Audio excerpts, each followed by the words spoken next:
Those times when you don't feel like working, you're too tired, you don't want to push yourself, but you do it anyway. That is actually the dream. If it's important to you, you're gonna find a way. You won't have to look for a resource. You will become resourceful. You don't count how many breaths you take. You don't count it. You get to a point where you don't count it. You just do whatever it takes to get whatever you want. We did not come this far to just break down and lose now. I'm a winner. I'm going to win. You have an opportunity to your future. What do you want and how do you want it? And if it doesn't make you a little afraid, then you ain't playing big enough. See, if you don't program your mind will be programmed, because human beings are goal-oriented. That's why we die of broken hearts early. That's why we're running through life to early grades. We're going through life, ladies and gentlemen, in quiet desperation. Most of us go through life running scared. After today, everything is about to change. Because change starts with you. You must know, you gotta know that you're gonna get there. But most importantly, ladies and gentlemen, work like hell. Crack the ground and keep moving. Tomorrow is not promised to you. Today is what's promised to you. How are you living your life right now? When you wake up in the morning, I expect to win. I expect it to be a great day. Listen to me very closely. I do not get up at 3 o'clock in the morning to lose. Look at how far you've come. Nobody wants to disappear for 3 months, 4 months, 6 months, and get into a place where you can focus on just you. You get to choose how your mind serves you. And when you wake up every single morning, you gotta live like your breath is about to leave your body. You gotta live like this day is your last day. Every single day, you gotta maximize everything on the inside of each and every day. That's when you're alive. That's the dream. It's not the destination, it's the journey. Go through the process in the dark room that prepares us and equips us for the stages of destiny. When the rest of the world shuts you down, you got to be the one to stand up, shout out, cry out, stand tall, work hard, dig deep, and go after it. Dreams don't stop. People do. You have to disappear and put the work in and come back and shock everybody that doubted you. Start unknown. Finish unforgettable. It's exciting when you win, it's exciting when you lose, because the process should be exactly the same. Whether you win or you lose, as you go back and you look and you find things that you could have done better, you find things that you've done well that worked, you figure out how did they work, why did they work, and how can you make them work again. It's time to pull that energy from fear, doubt, anxiety, out of competition and comparison. If you're gonna get it done, I need you to listen and focus. The people that are living their dream are finding winners to attach themselves to. The people that are living their dreams are the people that know that if it's going to happen, it's up to them. And they're resolving within themselves, it's not over until I win. You in a losing culture. You've been in a generation after generation of losing. You're like, I'm tired. When you wake up in the morning, I expect to win. I expect it to be a great day. Listen to me very closely. I do not get up at 3 o'clock in the morning to lose. Expect to be successful. Expect it to be positive. When you set out for a goal, expect that it's going to happen. That's all I need you to do. Number one, expect it to happen. I'm gonna show you how great I am. You will never win the battle if you don't get up. Getting knocked down does not mean that you stay down. Getting knocked down doesn't mean that you're not breathing. Getting knocked down doesn't mean that it's over. Getting knocked down doesn't mean that you just stay on your back, because that ground is hard and it's cold. You better learn how to get up.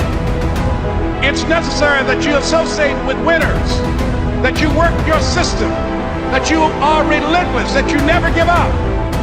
It's you. You've got to take personal responsibility. You've got to make it your personal business to make it happen.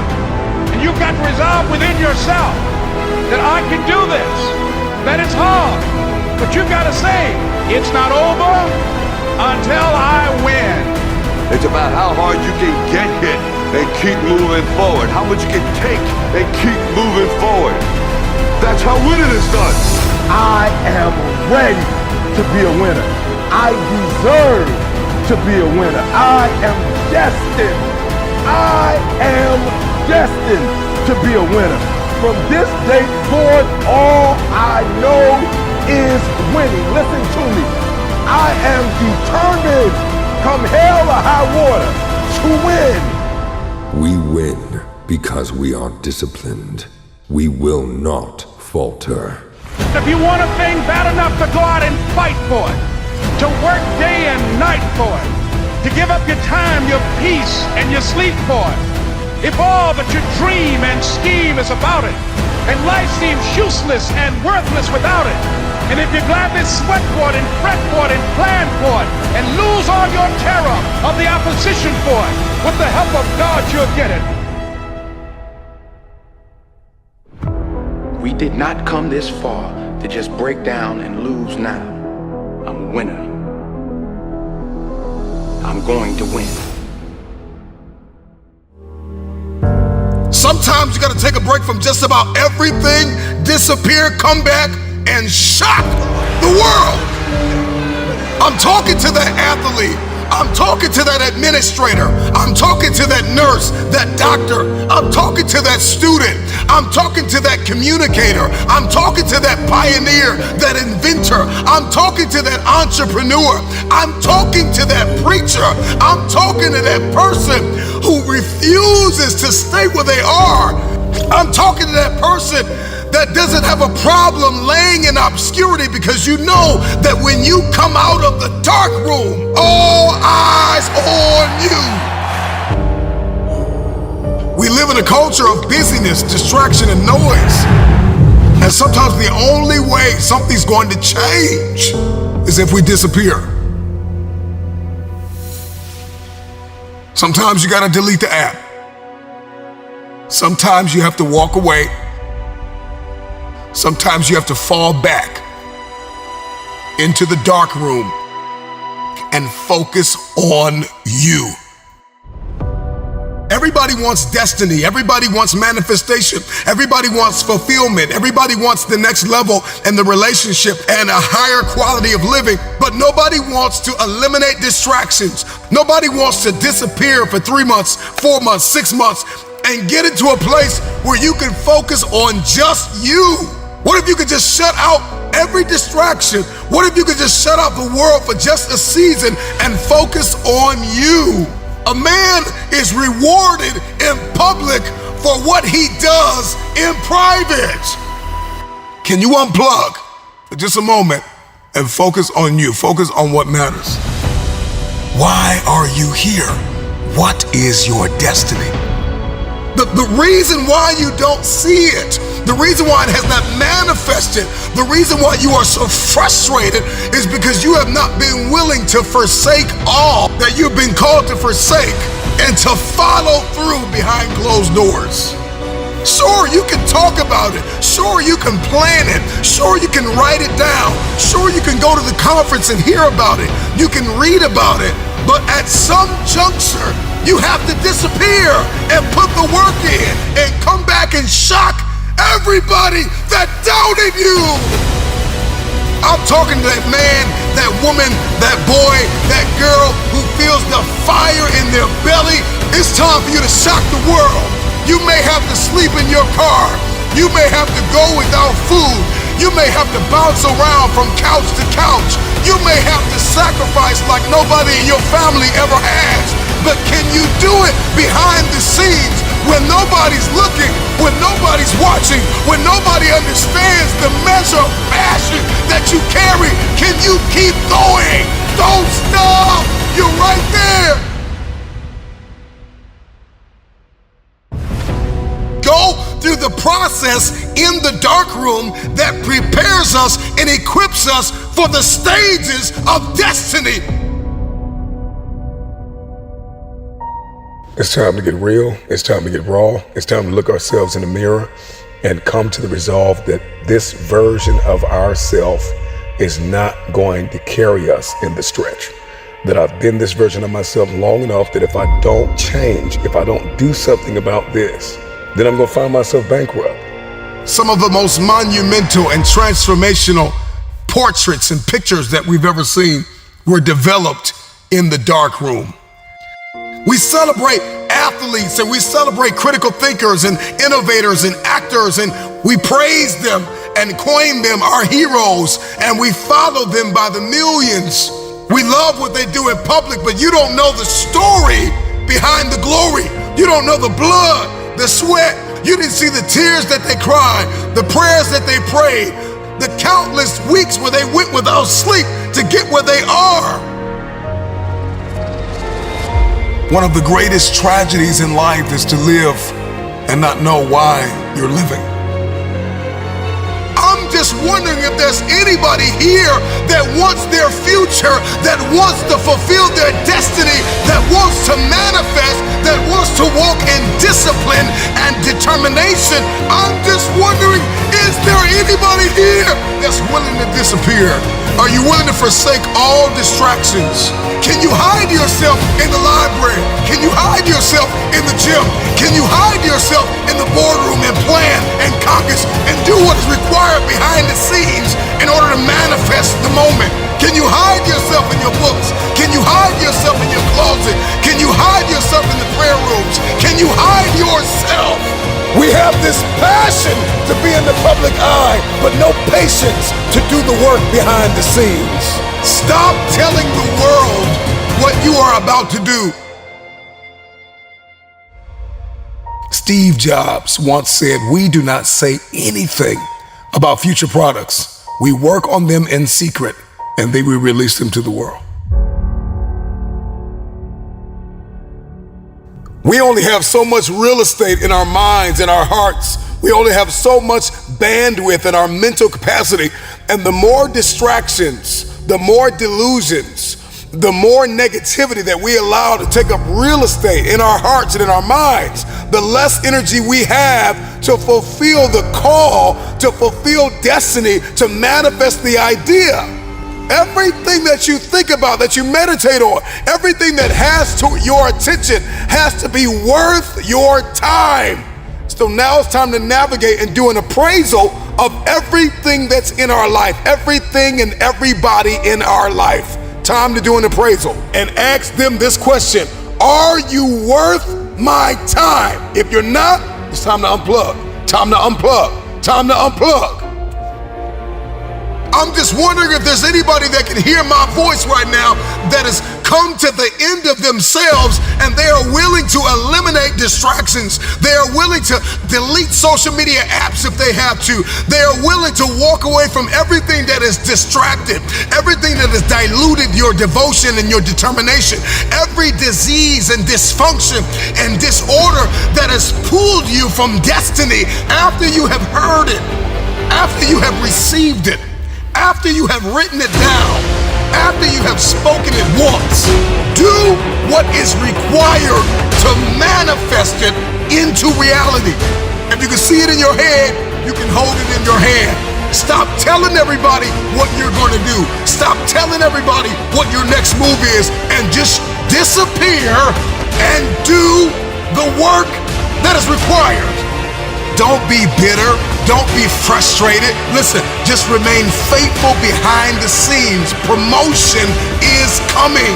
Stages and opportunities are being prepared right now as you sacrifice in secret, as you put the work in the dark room, as you do what is required to hold in your hand what you see in your head.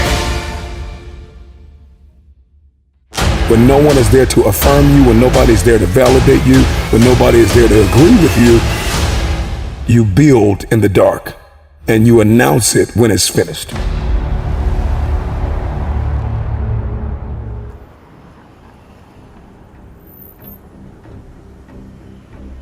You don't have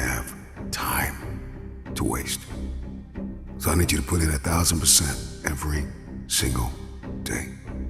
I was the baddest person to ever live. Doesn't go away, man. You gotta wake up, even though you retired, you never retired. You're setting the example every single day of your life about having a savage mentality.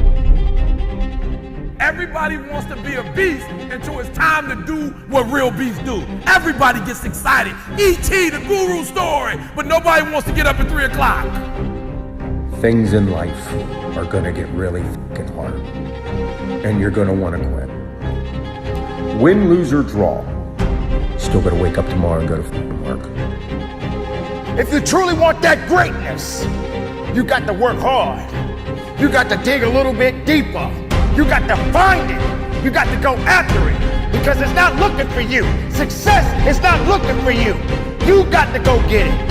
You're not always gonna feel like doing what you're supposed to do. That's when you gotta do it anyways. Success is not going to be handed to you. Nobody owes you anything.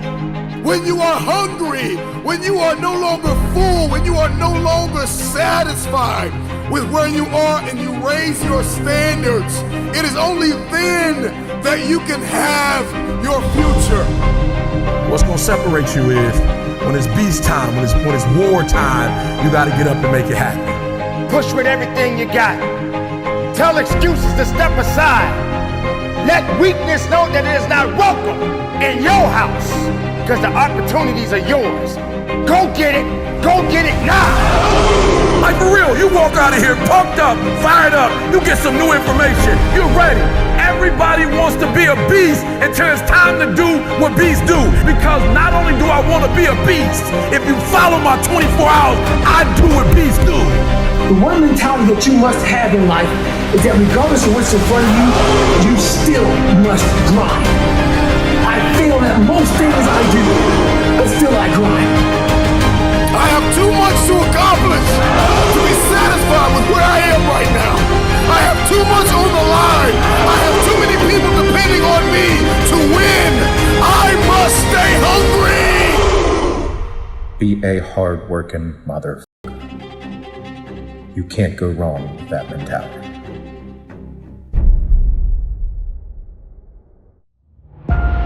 People tell me all the time, it's hard to get wealthy. It's hard to grind. It's hard to be focused. How do you even do these speeches? It's hard to stay motivated. It's hard to stay broke. It's hard to stay depressed. It's hard to stay governed by anxiety. It's hard to be inconsistent. It's hard not to have daily disciplines. It's hard not to believe in yourself. It's hard to be broke. It's hard to be poor. It's hard. It's all hard. So choose your heart. You either gonna work for it, or you're gonna sit there and let life knock you down and dare you to get back up. It's hard to practice perseverance. It's hard to be an introvert. It's hard to be an extrovert. Singleness can be difficult. Marriage can be difficult. Raising your children on your own can be difficult. It's hard to wake up early. It's hard to wake up late. But there's a reward on the other side of waking up early. If you wake up late, you've lost too much daylight. What somebody else did before you woke up, now you only have a fraction of the day to get it done. There's a reward on the other side of one pain, and there is regret on the other side of the other pain. And if you're going to win the reward, you're going to have to persevere. You're going to need endurance. You're going to need to be consistent. And on the other end of the pendulum, there is the pain of regret, where you did nothing because you were afraid you would make a mistake. The pain of regret will hurt you. So choose your heart. Make a decision.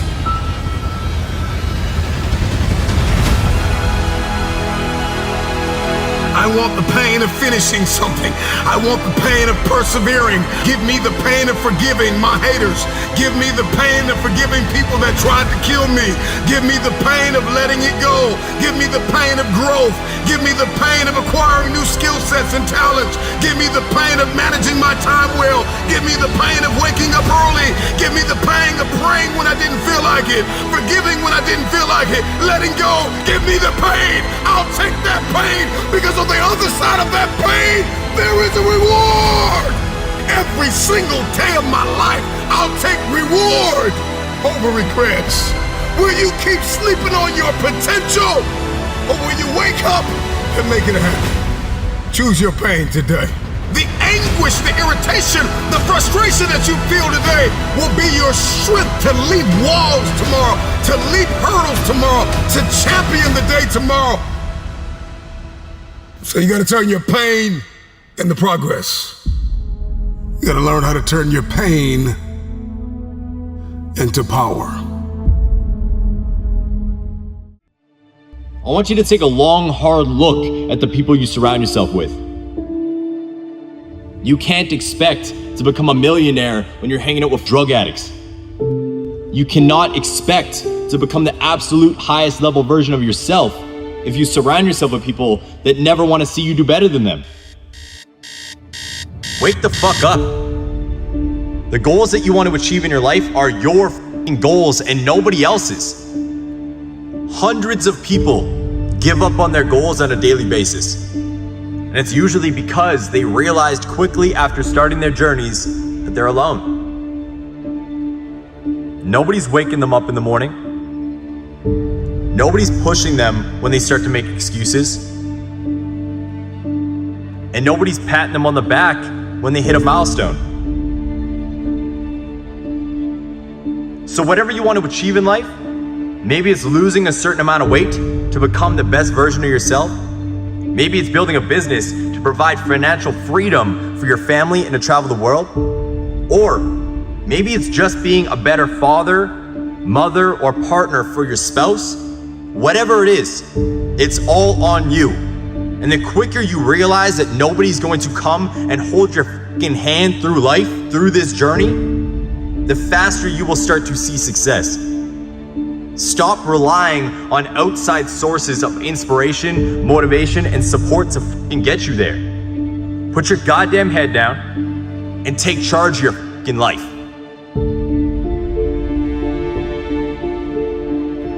And this shit's gonna mess with your head, but sometimes this means you need to let go of the people that you think are your closest friends. This means you might have to let go of the people that are the closest family members to you. You might have to let go of your mom, or your dad, or your brothers, or your sisters, or that best friend you've had since first grade. They might not be bad people, but you need to understand that some people just aren't meant to be in your life long term. They're not meant to help you get to the highest level of yourself.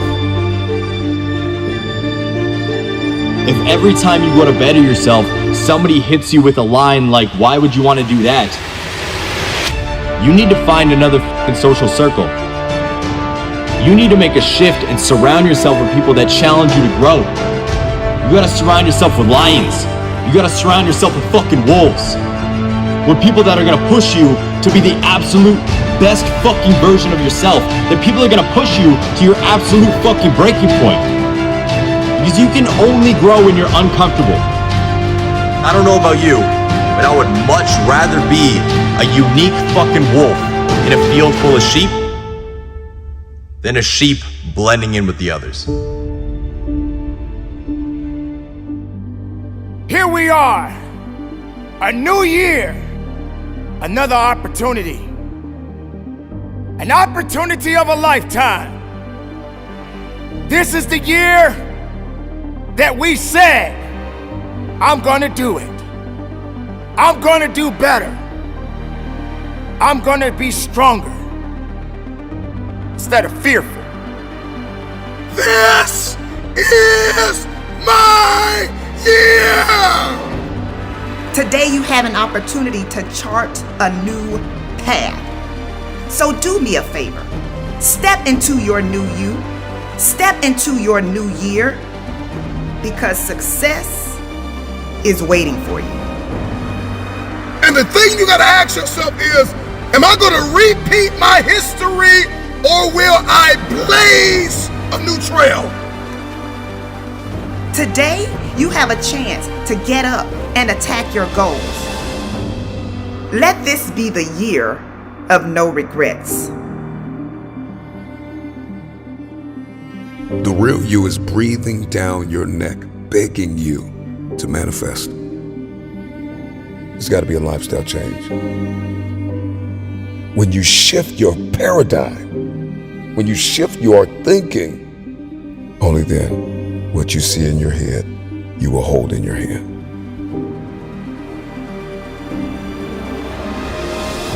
Motivation has an expiration date. And when motivation dies, discipline must take its place. Because when motivation dies, you are left talking and not doing. The only way you're going to do is if discipline takes the place of your motivation. This is your year, because you are still in it. Get to work.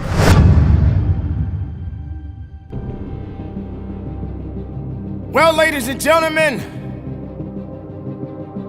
here we are. A new year. Another opportunity. An opportunity of a lifetime. This is the year that we said, I'm gonna do it. I'm gonna do better. I'm gonna be stronger. I'm gonna learn to get up faster instead of just taking my time. I'm gonna stop pretending and giving all of these false promises and just go about my life the best way I know how. Well, ladies and gentlemen, I'm here to let you know right now, if you're thinking about the new year, new you mentality, this is not the time to hold on to those false promises. Because you have got to recognize that every year is moving on. And you got to learn how to adapt to every situation that you may embark on. Too many times you have said, I'm gonna do better. I'm gonna change. But have you really changed? Have you done better with your life? Have you continued down that path of making the same mistakes and the same excuses day in and day out? When are you gonna realize that you don't have a lot of time to waste? When are you gonna recognize that this is the moment of a lifetime for you? When are you gonna recognize that you don't have much time to waste on saying something that you have yet to do? Are you willing to use what you've got to get what you want? Let this be the year of no regrets. Let this be the year that you experience authentic happiness. What if you changed your idea of selfish and started doing more of what feels good to you? Don't let negative people disrupt your peace, because your peace is priceless. Your peace sparks your creativity. Your peace attracts goodness and abundance into your life. So don't give an outsider the power to determine your level of peace and happiness. Let this be the year that you make bold and life-changing decisions. Sometimes in order to grow, you've got to be willing to let go of your desire for comfort. At some point, you have to ask yourself, am I holding on to this because it's making me happy, because it's fulfilling? Or am I holding on to this because it's familiar and I'm afraid of the unknown? Today, I'm challenging you to look at your patterns, your way of thinking, and who you surrounded yourself with. I'm willing to bet you will find a couple of habits, beliefs, thought patterns, and situations that are not aligned with the vision that you have for your life. So what can I count on you to do? What can I count on you to achieve? What hurdle can I count on you to jump over? Listen, your future self is waiting for you to show up and max out every opportunity that comes your way. Because when you make it to the top, you're going to appreciate the fact that you didn't quit. You've come too far to go back. Self-pity is not a strategy. No, you have to commit to doing something that will get you one step closer to where you desire to be. Nothing will change if you are not willing to change. Success doesn't happen overnight. You have to plan for it. You have to work for it. You have to fight for it. You have to put in some sweat equity. You have to be willing to make some sacrifices. And you can't be distracted by your results or your lack of results. Of course you want success to happen quickly. We all do. But what most people don't realize is that true success requires intention and consistency. Snap out of it! You got work to do! Sometimes you need to go find a mirror and tell yourself with tears in your eyes, I am the problem. Once we stop accusing everybody else for our inconsistency and our lack of execution, all of a sudden the world opens up. When you shift your thinking, only then what you see in your head, you will hold in your hand. Every day, I wake up and think of my ideal life. I have so many goals that I want to accomplish. I have so much that I want to do. I have a vision of my life, and I'm nowhere near where I want to be. At times, I get overwhelmed, and I become so impatient with myself. I truly feel sometimes I'm just falling behind. I feel at times the clock is winding down. It truly is a struggle to stay positive and motivated. Sometimes, like most people, I want to throw in the towel and just give up. Sometimes it just feels like there's just no use. There's just too much ground to cover. I need to cover it so that I can get where I need to be. I need to constantly remind myself over and over again, I am not yet where I want to be, but I know I'll get there. I am not where I want to be, but I am so grateful I am not where I used to be. I am talking to those people that are just about to give up, that are just about to lose all hope. I am here, ladies and gentlemen, to cheer you on, to let you know that you, my friends, are going to get there. You are going to get that promotion.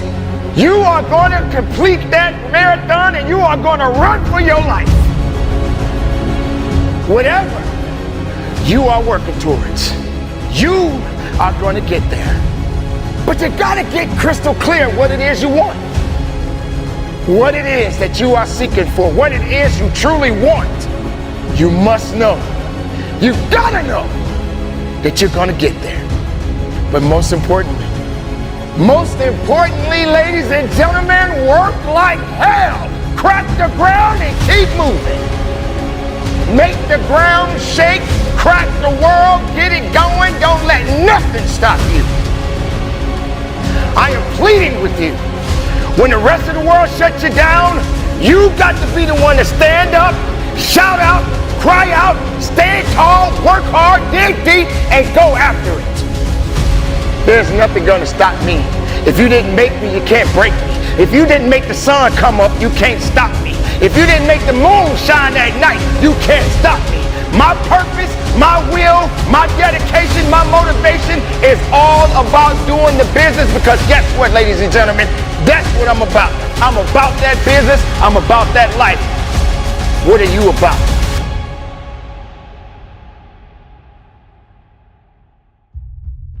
I need to constantly remind myself I'm not yet where I want to be, but I know I'll get there. I'm not where I want to be, but I am grateful. I am so grateful that I'm not where I used to be.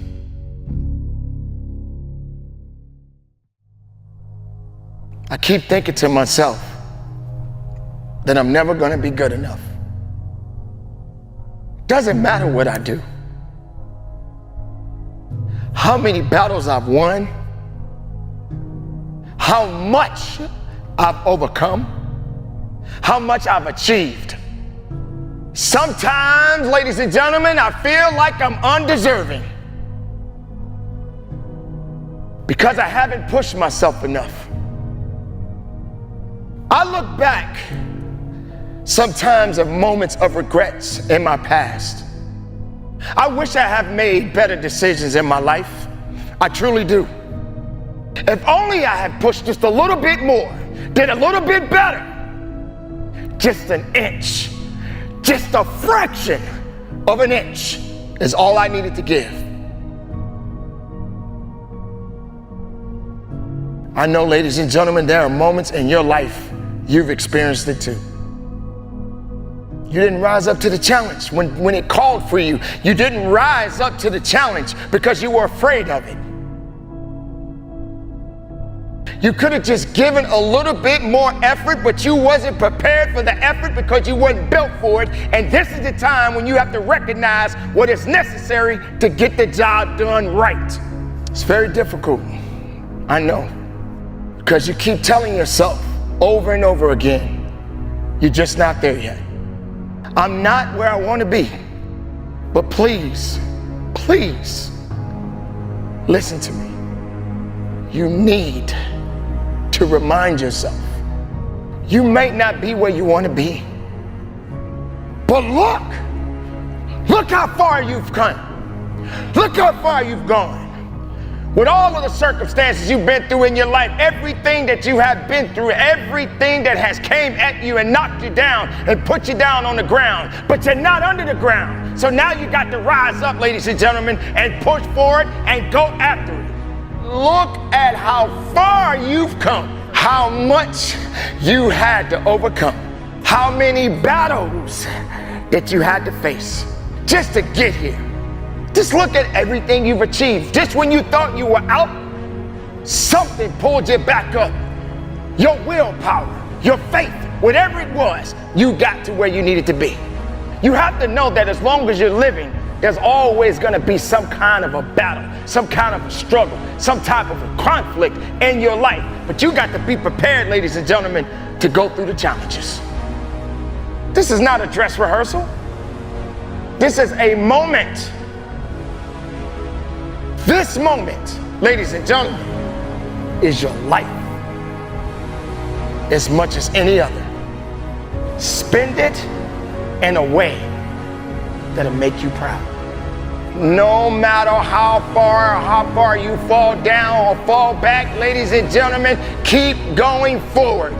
Do the work, ladies and gentlemen. Do the work. You may feel the same way. Feeling like you may not be where you want to be. And you're just wondering if you're ever going to get there. Most people, they slip up when they're trying to make a change. It's a natural part of life, ladies and gentlemen. We all gonna make mistakes. We're gonna slip up from time to time. But you don't stop moving forward, ladies and gentlemen. Keep going. You're not where you want to be. But I know in my heart, in my soul, you're gonna get there.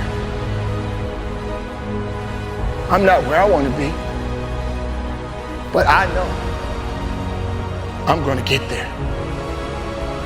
There's nothing stopping you to get you where you want to be. So just keep on pushing. You've been through your own obstacles, ladies and gentlemen. I know. You've been through heartaches and pain. Sometimes those disappointing moments, they come back to haunt you. Doubts seeps in. This moment, right here, right now, is your life. If no one else forgives you, learn to forgive yourself. Hold yourself up. When everybody else says no, you say yes. Forgive yourself. If no one else forgives you, learn to forgive yourself. You are the one that has to be accountable. No matter what happens, it's gonna still fall back on you. Pat yourself on the back and give yourself a mwah kiss and keep on moving. No matter how far off track you go, ladies and gentlemen, get back on the track and keep on moving. So what? You slip up, you fall down. Big deal. That doesn't mean you stop. Do you give up or do you keep going? Keep pushing, keep pushing, keep pushing, keep pushing, keep pushing, keep pushing, keep pushing, keep pushing, keep pushing, keep pushing, keep pushing, keep pushing.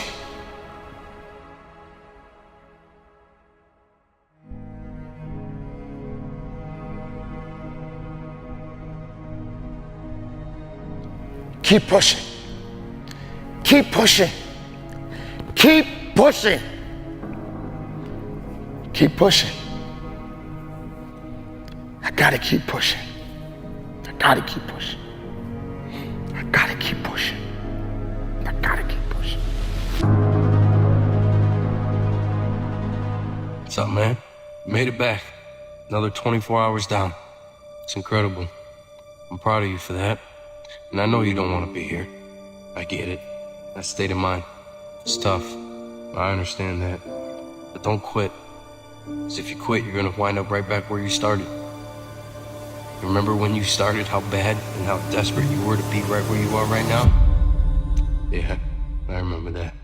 You gotta keep that same attitude, man. You gotta keep moving forward. Keep pushing it.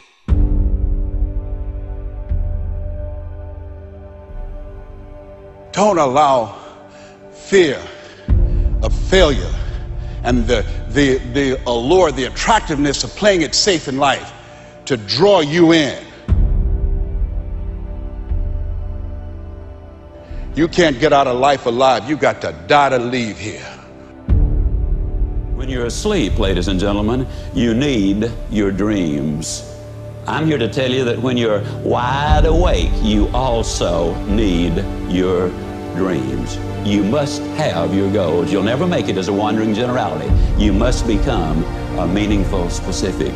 If you're going to work tomorrow because that's what you did yesterday, you're not going to be as good tomorrow as you were yesterday because now you're 2 days older and no closer to the goal which you do not have. I'm telling you to keep going when you face opposition. I'm telling you to keep going when you face adversity. I'm telling you to keep going because years from now, when you look back, make sure you remember one thing about this moment. That you gave everything you had. That you leaned in on those late nights and those early morning wake-ups. The hours upon hours in the books, the preparation, dedication, and the resilience. That you knew who you were and let it manifest and lead you into the future. Hello, you can't get out of life alive. So there's no safe position. You can die in the bleachers or you can die on the field. You might as well come out on the field and have a good time, right?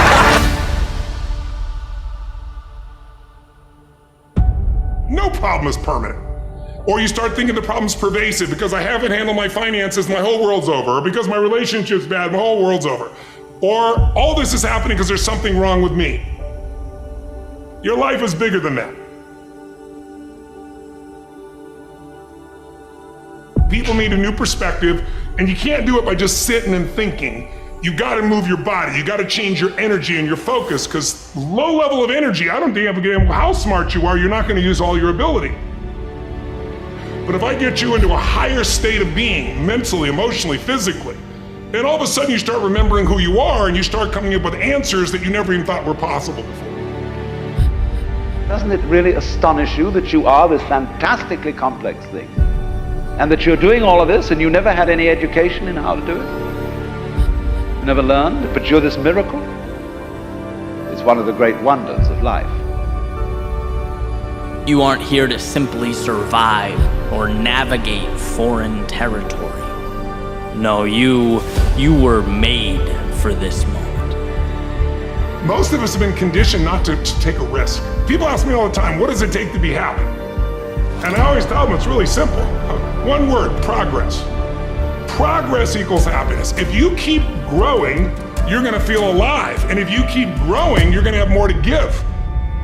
When you find a way out of no way, when you find breath that you don't have, when you find energy that did not exist, when you want this thing as bad as you want to breathe, that's when you find a way. Doesn't take any motivation, any drive in order to stay down there on a low level. But it calls on everything in you, ladies and gentlemen.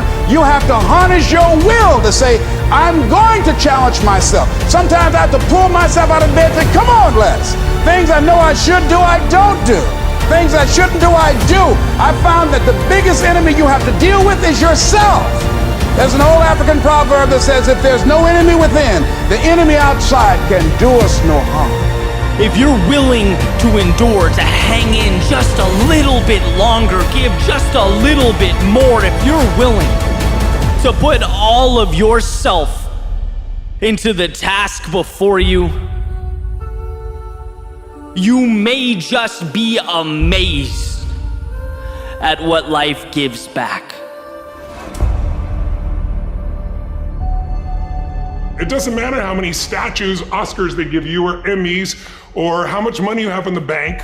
We've all seen people have all those things, and I get the phone call because they're depressed, or somebody commits suicide in that area. So it's really an inner game, and I think that's what's missing for us today. Everybody's focusing on the outside world, and hell, there's a lot of things in the outside world you'll never be able to control. You can influence, but you can't control it. This, your mind, your emotions, your body, you have 100% control over what you do with these things, and that's where the game is won. You win the inner game, then you win the outer game. But a lot of people spent their life trying to win the outer game, they won, and they're miserable. We're always worrying. Did I think this over long enough? Did I take enough data into consideration? And if you think it through, you find you never could take enough data into consideration. The data for a decision in any given situation is infinite. So what you do is, you go through the motions of thinking out what you will do about this. And then when the time comes to act, you make a snap judgment. It's amazing how often it works. It's necessary that you have the mindset that I can do this. You've got to begin to believe and to fortify that belief and feed that belief by listening to tapes, going to seminars and workshops, by challenging yourself, by stretching yourself. Don't get so wrapped up in what happened yesterday that you miss out on the opportunities that are waiting for you today. Remember, whenever one door closes, there is another door waiting for you. So to me, success without fulfillment is the ultimate failure. And so many people are focused on success still, which to me is like, there's nothing wrong with it, but it's like success is getting what you want. Fulfillment is living what you're made for. To take the risk of doing what we want, which will work to the extent that we realize that what I want, basically, what I really want is what you want. And I don't know what you want. But I never would have discovered what I'm able to do right now if I wasn't willing to take a chance. And you've got to be willing to do that. You've got to believe in yourself. all right, I want to change the world. I want to make the world a better place. I want to fulfill the promise. I want to make a difference. I want to be different for my own life. I want to be successful. How do you do it? One day, one choice, 1 minute, 1 hour, 1 second, one decision at a time. You want to become a risk taker. You want to raise the bar on yourself. Most people won't do that. See, most people engage in low life living, low risk living. Viscott said if you're not willing to risk, you cannot grow. And if you cannot grow, you cannot become your best. And if you cannot become your best, you can't be happy. And if you can't be happy, then what else is there? When you're serious about changing, all of you need to do, you don't have to tell anybody you're changing, just do it. Let your life speak, let your life scream, let your life shout, and let it speak so loud it will speak volumes that nobody can ignore it. Don't be offended if nobody else believes in you. You believe in you. You start making good choices. You start making good decisions. If you can't fly, run. If you can't run, walk. If you can't walk, crawl. But by all means, keep moving.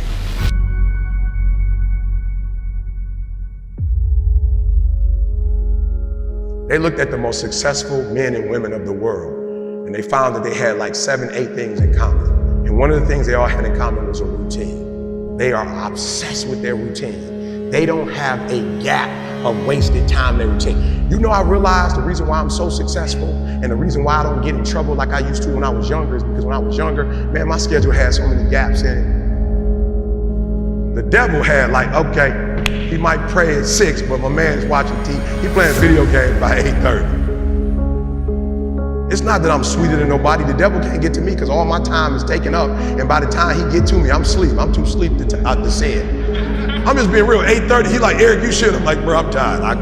Come back to me tomorrow. You know what I'm saying? Like, tempt me tomorrow, bro. I'm about to go to sleep. I'm good. My body said, all you gotta do is put your shoes on. That's the hardest thing you gotta do. Just put your shoes on and I'll do the rest. I can't put your shoes on for you, but put your shoes on and then just go. And I just went and I was walking I do the 11 incline board, and I was just walking for an hour, and I was just like, you know what, it's almost an hour. I don't feel like running.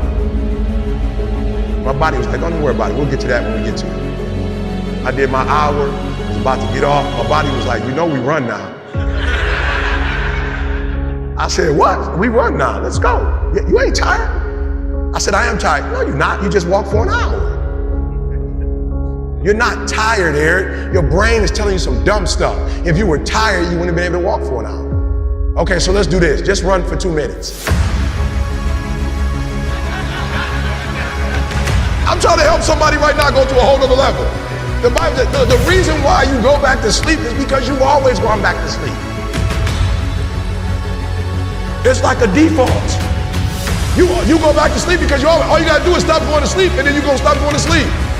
All you gotta do is stop fussing and cussing, and you're gonna stop fussing and cussing. All you gotta do is stop spending all the money you got and start saving it. Listen to me, I became #1 in the world. I became a millionaire not because I made more money. I became a millionaire because they told me millionaires only live off of 30% of their income. I want to make it plain for you. I became a millionaire because I did what millionaires did. I stopped living off 100%. I paid my tithe, and then I was like, all right, E, you only got 20% left. Put the rest up.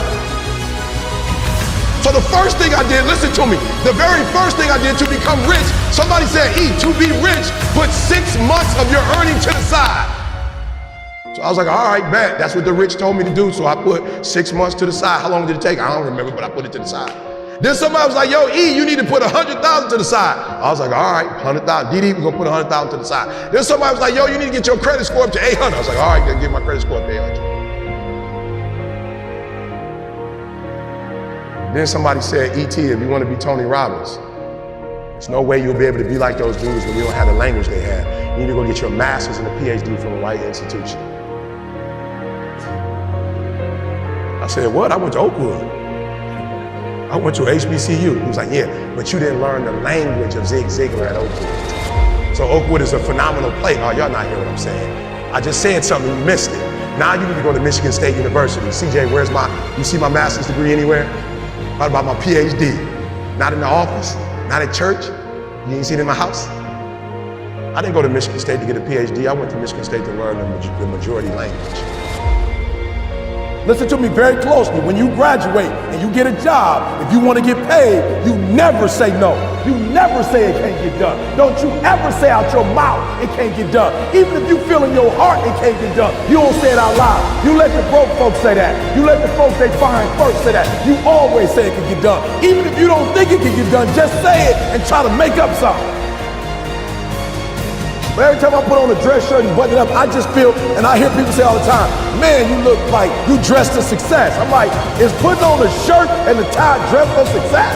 I'm dressed for success. I'm getting paid. I'm dressed for success. I'm not dressed like he dressed, but I'm dressed the way I feel comfortable. I feel good being me. I feel good not to have to, like, not only can I say no, I don't have to explain why I said it no more. It feels good being me. Because guess what? I can never be sweet being you.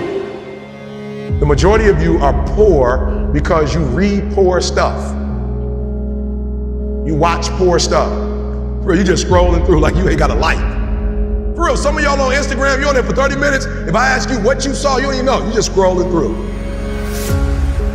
Rich people don't waste time. They realize it's their most important commodity. They don't watch a lot of TV. They don't do a lot of entertainment. If they're not working, they're studying their craft and getting better at their craft. So I need you to stop having the poverty mindset. So when I quit my job to be an entrepreneur, my mom was like, whoa, what are you doing?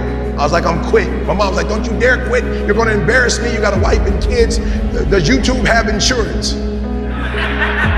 Does YouTube have a 401k? And I was like, yo, mom, I ain't trying to be funny and I ain't trying to be disrespectful. I love you. But you can't teach me how to be a millionaire because you're not one. You come from the working class, and I'm not mad at you, Mom. We wouldn't be where we are without you. But you told me that every generation is supposed to get better. So I'll take your values, but I won't take your work ethic. Because rich people don't work, they think. Poor people go, clock in, I make this much an hour. Rich people go, I put them to work, and I make this much an hour. See, what happens is you're working for you and your family one, they got 40 of you working at one time. So they giving you 20%, and then they keeping the 80% off of 15,000 people. So what you have to decide is, are you gonna keep being the 99% or are you ready to be a part of the 1%? Because it doesn't make a difference where you come from, high school dropout. It doesn't make a difference where you come from, GED. It doesn't make a difference where you come from, a 17-year-old mom that got pregnant. It doesn't make a difference where you come from, took 12 years to get a 4-year degree. It doesn't make a difference. You know what makes a difference? What makes a difference is when you become a 99% or a 1%. And when I start thinking like, acting like, and behaving like a 1%er. So I went to every single class, and when the teachers was talking, they thought I was just doing homework. I wasn't. I was listening to how they conjugate verbs. I was listening to how they tell stories. I was like, ooh. I peeped it out, y'all. They way more linear. So that I realized when you do corporate, it's A, B, C, D, E, F. It's 1, 2, 3, 4, 5. It's topic, body. It's topic, support, conclusion. I need your language though if I'm gonna compete. I need your rules if I'm gonna compete. I need your codes if I'm going to compete. The problem with most of you is you don't have a 1% language. You got a poverty language. There was a language that I needed to learn. Does it mean I need to abandon the language that I learned? Absolutely not. Don't be average, like for real. Whatever it is you do, do it, and take a different perspective. Listen to me very closely. The problem I have with most kids, if I tell you what it takes, most of you will die of exhaustion.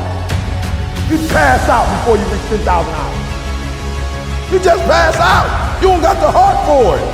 You don't have the stamina for it. You couldn't take what it really takes. Just for those of you who don't know, when they came from Africa and were enslaved, they didn't move them to San Diego. They wasn't doing time in San Diego.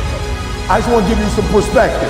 They were in Mississippi, Alabama, It was smoking hot, and they didn't quit and they didn't give up because they said, we're going to get through this for the next generation. Come on. Our Latino brothers and sisters who were migrant workers, come on, they in the heat. There wasn't no AC.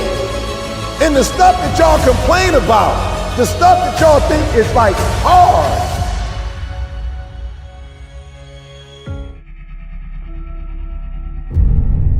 You should be a monster. Because everyone says, well, you should be harmless. You don't want to be too aggressive. You don't want to be too assertive. You want to take a back seat. No. You should be a monster. And then you should learn how to control it. The definition of being aggressive is forceful and sometimes overly assertive pursuit of one's aims. In combat, almost nothing will happen the way you want it to if you don't force it that way. The enemy, nature, time, there's all kinds of things that are going against you. It's a losing battle. And if you don't use force of will, then you're not going to get it done. What it means is you need to make things happen. This is the good thing about being aggressive. Sure, there's certain parts of your nature that are aggressive, but it can also be trained. You can start to think with an aggressive mindset, which is I am going to take action. I'm going to overcome obstacles. I'm going to push through roadblocks. I'm not going to take no for an answer. And those are things that you can train. There's so often times where people, they get told no or they hit an obstacle and it's game over for them. They're just done. They're done training. They're over it. And your attitude, you have to go, okay. Little roadblock, cool. How am I going to get through it? How am I going to get around it? What I need you to do is evaluate yourself today. Evaluate yourself to see where you are in this race of life. Many of you don't even realize that you've been racing to the finish line. This life is a race. Some of you need to be pushed to start running because you've been walking or you haven't been moving for so long. And you don't even know that you're in a race that all of us are competing to win. But it doesn't matter where you finish. It matters that you run after your goals and your dreams. The way to live is to run after your dreams, to run after your goals, and to run after that finish line. There may be things in your life right now that's holding you back from running, but you have to break through those things. They're there to hinder you, but you can't let it force you to stop running. Chase your dreams, chase your goals. I don't know the situation you're in right now, but the situation that you're in is not your future. It's not who you really are. It's not your full potential. The sky's the limit, but it all starts from within. It's all up to you. You should be a monster. You have to be hungry for greatness.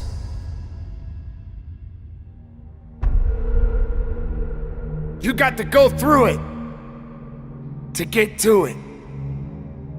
You got to understand that there are going to be many circumstances that will require your full, undivided attention. You got to go through it to get to it. You have to understand it has to be a unique mindset. Setting a goal and then going beyond it. Realizing that there's work to be done. Making sure that all of the strings are attached. And make no mistake along the way. Now it's true that we all make mistakes. And we will have many setbacks. But there's always room for a comeback. To understand this, you must realize that you must humble yourself, but yet be hungry enough to go after it with everything inside of you. Everything that is required depends on you. Having the mindset that regardless of anything that is around you, that is surrounding you, that is trying to drag you down, you must have the mindset. You must be strong. You must be resilient. You must be driven. And you must be able to take whatever's coming at you. If you stumble, if you fall, have the ability to get up. But you can't depend on just your body to do the work. You must understand that it's the mental fortitude that will get you through it all. So many people don't have this fortitude. They don't have this attitude. They have no faith in themselves. If you as the individual can take the first step, then perhaps many more will follow. There's always going to be ups and downs in life, man. There's always going to be bumps in the road. Things that ain't going to go as planned. Unexpected stuff's going to happen. You're going to face some pain. You're going to face some tough times. And if you ain't trained your mind to be prepared for it and how to handle it, it's going to break you. The secret is to work on your mindset daily. Work on the way that you see the world. Otherwise, you'll live your whole life seeing the world through someone else's eyes. You'll be a creature of circumstance. You'll be a victim of your life and not the master of it. Read books, listen to audios like this one. Start learning about why you do the things that you shouldn't do and why you don't do the things that you should.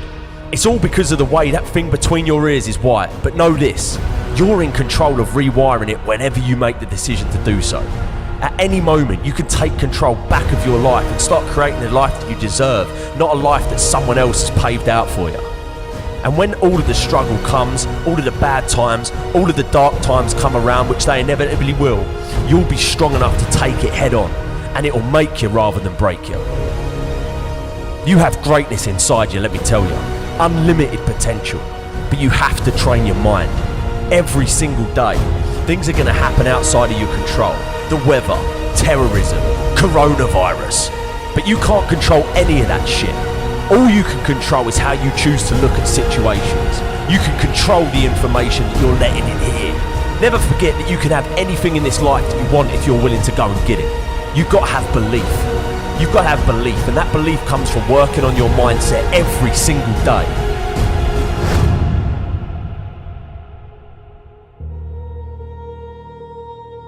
Remember this. You can be a victim of your life or the master of it.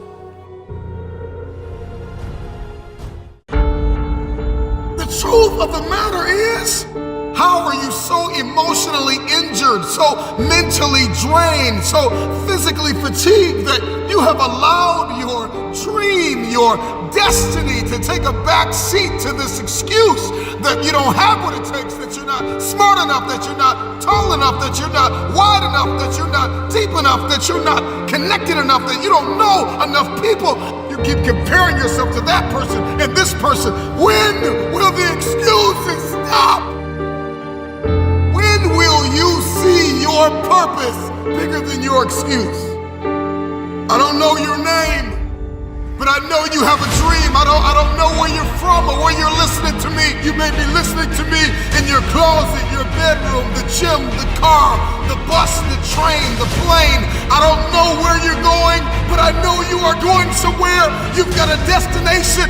People that make excuses are not connected to their destination. They don't have an end game. They don't have a goal. You have allowed yourself to become a weak link covered under the blanket of excuses. But I'm just wondering if there's anybody here that has a dream. And if you've made your excuses bigger than your dream, the time is now to apply pressure. It may not be easy, but it's not impossible. This is not a I feel like it today. This is not a I'm motivated for a week. This is an every single day mentality. You may have to work 3 times. You may have to lose sleep. You may have to go to college and raise 5 children and still maintain your marriage and work your side hustle. I don't know what your story is, but if you will keep a no excuse mentality, then the sky is not your limit. The sky is your starting point. This is an every single day mentality. I never get turned off. Every single day, I want my destiny. I want my dream. When somebody is in love with who they've been called to become, what they've been called to fulfill, what they've been destined to do, there is no day off. There are no light. Listen, I'm not a light switch. You can't turn me off. I can never get turned off. Every single day, I'm giving everything I have. That's how big my dream is. And so there's no excuse. There's no pain. There's no dilemma. There are no speed bumps. There's no distraction that can turn me off. I'm not a light switch. You can't turn me off. I want this thing every single day. If it's important to you, you're going to find a way. You won't have to look for a resource. You will become resourceful. It's not always about the accomplishment. It's about the effort. If we can just keep that effort going, the excuse is irrelevant. You got to be stronger than your excuses. Excuses don't get results. Now we've got to go through the process of being stronger than our excuses. We get one opportunity to come this way. We get one shot. We got one life to live. Life is too short to make excuses. Truth is, everybody's got purpose, right? Everybody's got a dream. Everybody's got something they have to pass or achieve or become. But we are generationally programmed to love convenience. And the truth of the matter is, it is so convenient to make an excuse. I want to give you just a few things that you can do to help you to stop making excuses, to help you to stop habitually gravitating to the place called convenience. If you can hear my voice, you've got work to do. You've got a destiny to fulfill. You've got a purpose to walk into. You've got a test to pass. You've got dots to connect, rooms to walk in, stages to stand on, and tables to sit down at. We all want to do something. We all want to be somebody. We all want to go somewhere. And if these things are going to happen, we've got to stop habitually gravitating to excuse. Number 1, you gotta stop comparing yourself to everybody else. Rule number 1, kill the comparison game. Well, I don't do it like them, and I don't say it like them, and I'm not as tall as them, and I'm not as strong as them, and I don't have the money that they have. I don't have the resources that they have. The reason why I couldn't do it is because my parents weren't there for me, and the reason why I didn't get to go to college on a full ride because my coach, he didn't create the highlight reel for the sports scholarship. The reason why, and so we're just programmed to blame everybody else. When will you look in the mirror and stop comparing yourself to everybody else?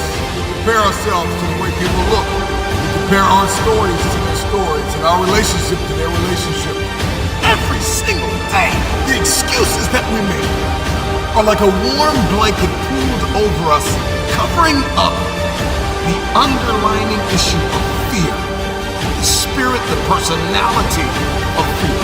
Truth is that the reason why you haven't done it is because you're afraid. Maybe if you could just listen to this a couple times, maybe you'll stop making so many excuses, because the excuse is nothing but a cosmetic. It's makeup, it's a blanket, it's a convenience that we habitually gravitate to because it just makes us feel better. But the underlying issue, the underlying cancer, the inflammation is fear. We're afraid. We're afraid that if we give our best, the best isn't good enough. We're afraid because we're constantly comparing ourselves to other people. We're afraid that we won't be seen. We're afraid that people will change if we evolve. We're afraid that maybe we'll lose our friends if we began to shift our thinking. You have to have a marriage mentality when it comes to achieving what it is that's on the inside of you, what it is that's in your head, to manifest it and hold it in your hands. You have to have a marriage mentality. The problem with many of you is you keep dating the idea, the potential of focus and success and determination and discipline. You're only disciplined once a week. You're only determined twice a week. You're only enthusiastic about the journey on Sundays or Wednesdays. Once you make a covenant, you know what? I'm gonna commit to this. You're gonna put the blood, you're gonna put the sweat, you're gonna put the tears in, you're gonna lose sleep, you're gonna go days without eating, you're gonna do whatever it takes to make the sacrifices necessary to manifest. There are too many people in your life who have left you. There are too many people in your life who have counted you out. There are too many people in your life who have whispered in your ear and said you'll be worse off without them. Prove them wrong. Keep loving those who have lied on you. Keep blessing those who have cursed you. Don't be bitter. Don't be frustrated. Listen, just remain faithful behind the scenes. Promotion is coming. Stages and opportunities are being prepared right now as you sacrifice in secret, as you put the work in the dark room, as you do what is required to hold in your hand what you see in your head.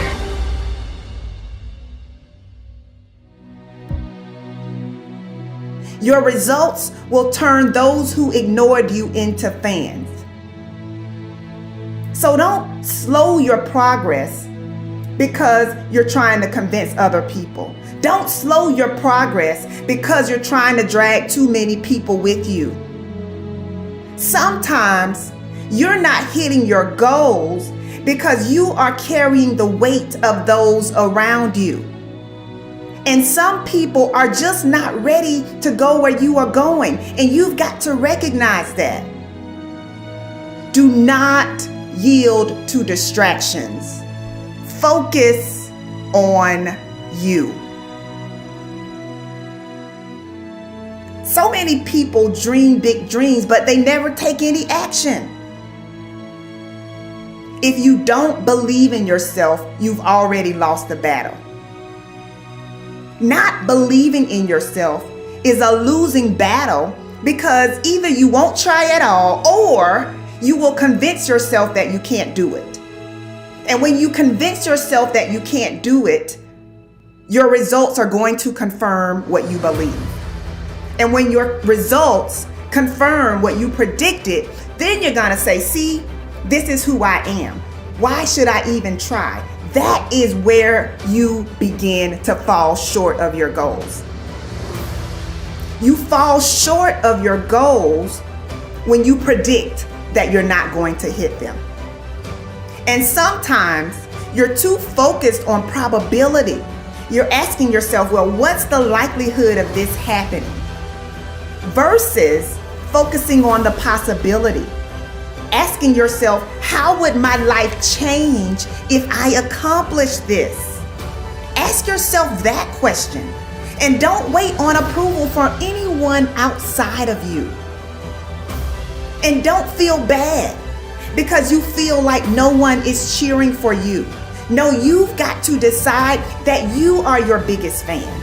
You've got to decide that you're gonna finish what you started if you don't have one person supporting you. If nobody acknowledges you, acknowledge yourself. If nobody supports you, support yourself. You achieve your goals only when you are disciplined enough to keep showing up when you don't feel like it. So don't just talk about what you want to happen. Commit to making things happen. Be an action taker. And recognize that you don't have to be jealous of anyone. You don't have to compare yourself to anyone because you have the ability to create the life you want. So how about this? How about you try comparing yourself to the person you were 30 days ago? Over the last 30 days, have you learned and implemented something new?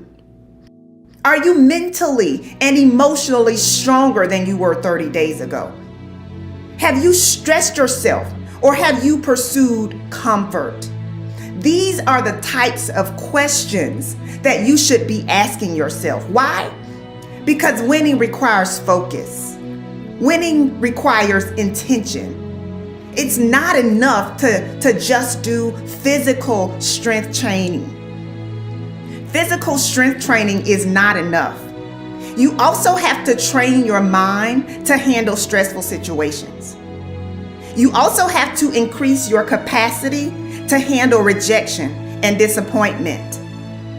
Why? Because when you train your mind to be strong, you are less likely to quit when you encounter resistance. So what do you believe about you? How do you talk to you about you? Take a moment to think about what you've been saying to yourself about yourself. The good news is that your mind will believe whatever you tell it. So make sure that you are speaking your desires and not your fears. You get to choose how your mind serves you. You get to choose whether or not you will pursue peace or toss and turn at night because you're not seeing the results that you desire to see. Everyone is given 24 hours per day. Some people are super productive, while others are not productive at all. Some people set boundaries, while others allow distractions to slow them down.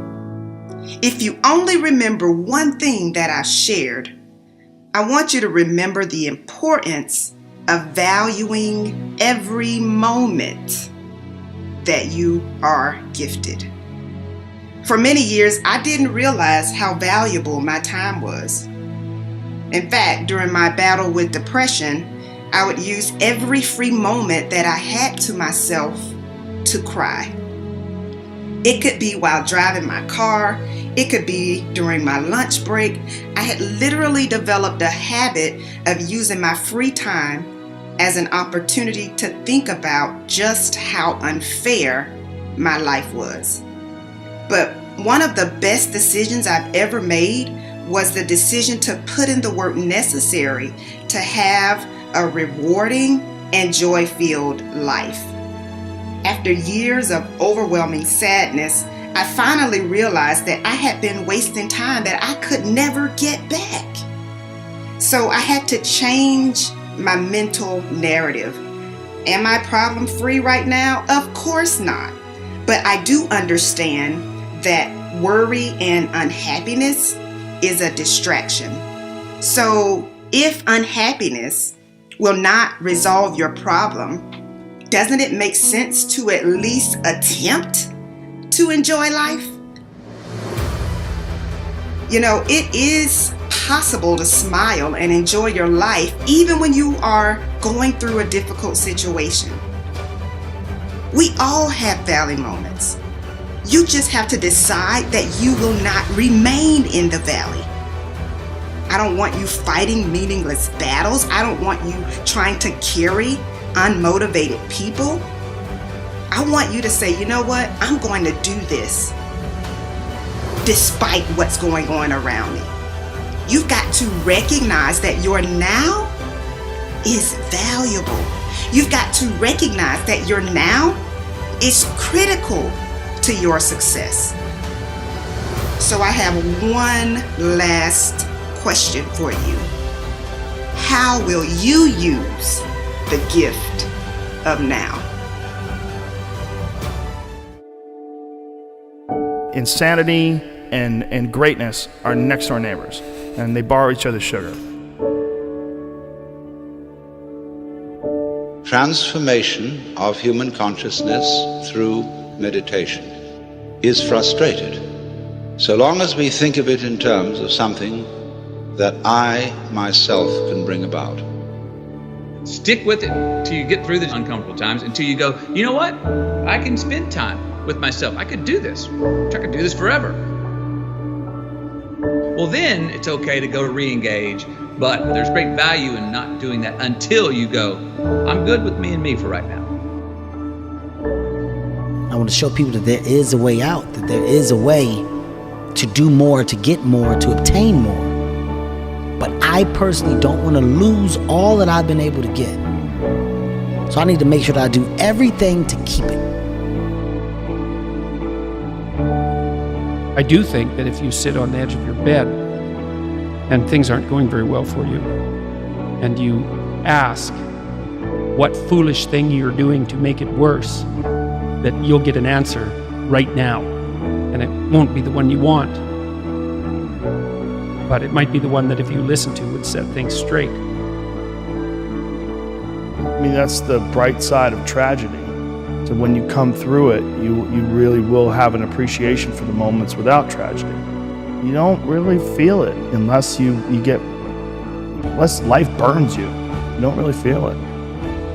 That's the thing. All I'm doing is sparking the awareness in others to go, why not? Why can't I create? Why can't I start? Why can't I be a business? Why can't I be a CEO? Why can't I be a tech guru? There's so much that some people just don't understand they can do. When it's all said and done, my book is gonna be full of all the shit that Kevin Hart did. Because I never was content with doing just 1, 2, or 3. Why not? We get this strange feeling that we have never had, you see, in our lives. That we are no longer this poor little stranger and afraid in a world it never made.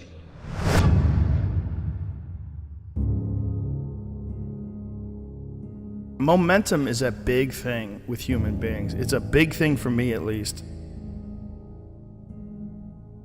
If I'm on a good momentum of healthy eating and exercise, I love it. I like waking up sore, pushing further. I like writing down my workouts, what I've done. And I like hitting that gym hard on a daily basis. And I build momentum.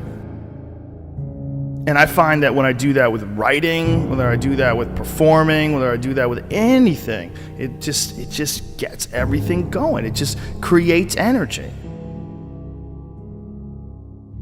Being lazy robs you of energy. Like being sedentary, being uninspired, being bored, it robs you of one of the most precious things you can have in this life, enthusiasm.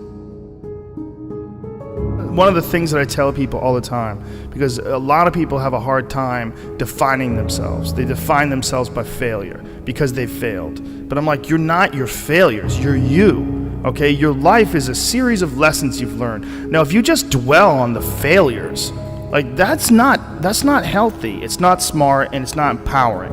What you got to do is look at those failures and go, well, now you know what not to do. But you're not that. You're you.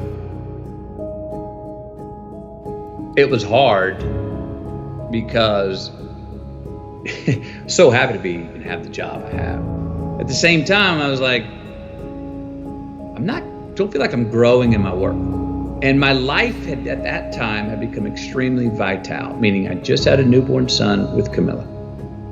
Wow, the only thing I ever knew I wanted to be, and now I was. And here's this job that I had held most reverence for in my life, fatherhood. Now I was. My emotions, the ceiling and the basement of my emotions, the range was so wide. I was laughing louder, crying harder, getting angrier, showing more joy, having more sadness, all across the board. All emotions were much more extreme than they were or could be in the work. I said, your life's more vital than your work, but can my work challenge the vitality I'm feeling in my life? So the work I wanted to do, there were certain scripts I wanted to do Dallas Buyers Club at that time, other scripts. Nobody's going to touch me with a 10-foot pole in those movies.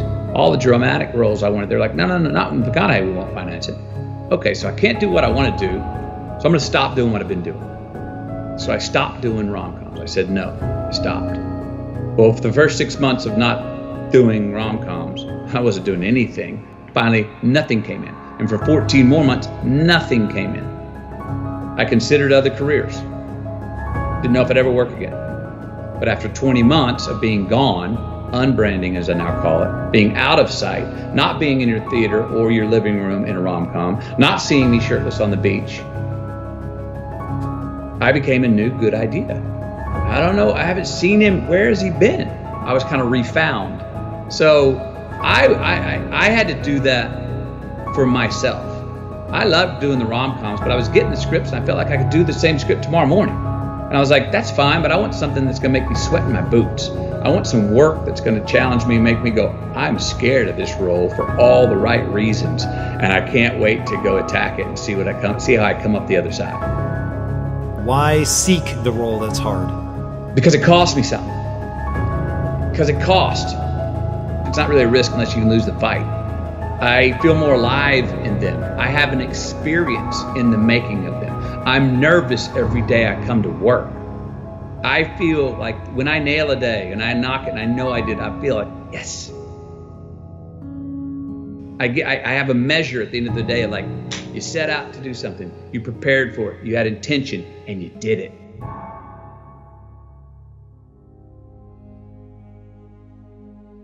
You know, there's lots of different ways to interpret the world, and you can maybe even make a case that there's an endless number of ways to interpret the world. And the problem with that is that it kind of disorients you in terms of what you should be doing. Just because there's a very large number of ways to interpret the world doesn't mean there's a very large number of productive, meaningful, and sustainable ways to interpret the world. The thing that's so interesting about the day is like a page in a book. I had one client who was spending about 45 minutes a night fighting with his young son about when to go to bed. And so, you know, they weren't having a pleasant time of it because it was just a constant battle. And that's common. Like, it's very common for parents of young children to be locked in a battle that occurs day after day. Sometimes it's around eating, sometimes it's toilet training, sometimes it's general behavioral issues, sometimes it's bedtime. It's like, okay, 40 minutes a day. So that's 280 minutes a week. So that's, let's say, 5 hours. It's 20 hours a month. It's 240 hours in a year. That's 6 work weeks. That's a month and a half. You're spending a month and a half of work weeks doing nothing but fighting with your son. Don't fool yourself. Anything that's every day is a significant percentage of your life. You're awake, let's say, 16 hours.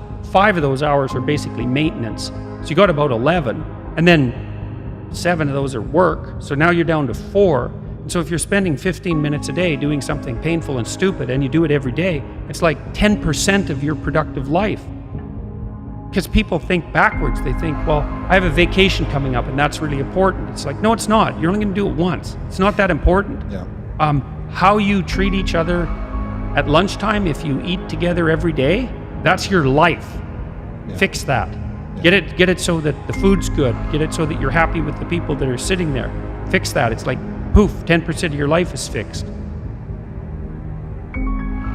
The purpose is to align ourselves to really make a change. So you can either be the conversation about making change, or you can be a part of the action to do it. I want to be a part of the action. I don't want to be you or beat you. I want to take this energy and apply it to myself. That's the purpose of seeing. So I come here and I look at how you maneuver. I look at your setup. I not only bow down and congratulate you, I leave and I say, yo, man, I'm inspired, dude. Joe, I can't wait in 2 years. You're going to come and you're going to see my shit. And you remember I said I was inspired, but you're going to see what I let it grow into. That's the proper way to get encouraged and motivated. Look at your circle, right? When you can merge yourself with good people and follow the paths that you see that these good, successful people have taken, you then become a part of a world and group that nobody expected you to be in.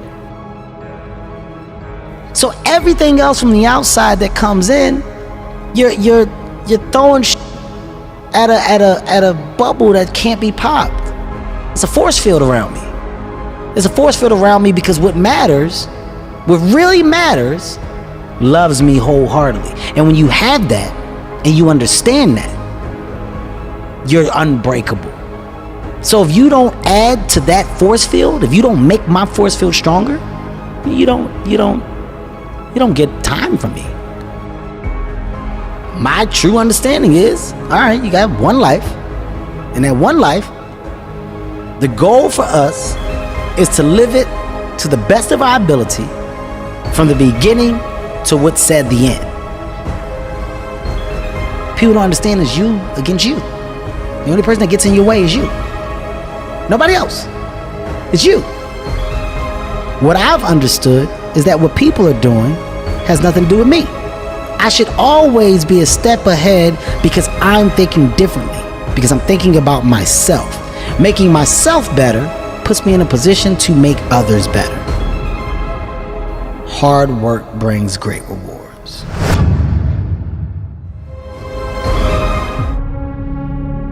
It's time to get real. It's time to get raw. It's time to look ourselves in the mirror and come to the resolve that this version of ourself is not going to carry us in the stretch. I've been this version of myself long enough that if I don't change, if I don't do something about this, then I'm gonna find myself bankrupt. For me to understand, for me to be better, for me to be stronger, I must learn to suffer a little bit. I must learn to struggle a little bit. I cannot reap the rewards of success without understanding about struggles. Success is not automatic. You don't get things just because you want them.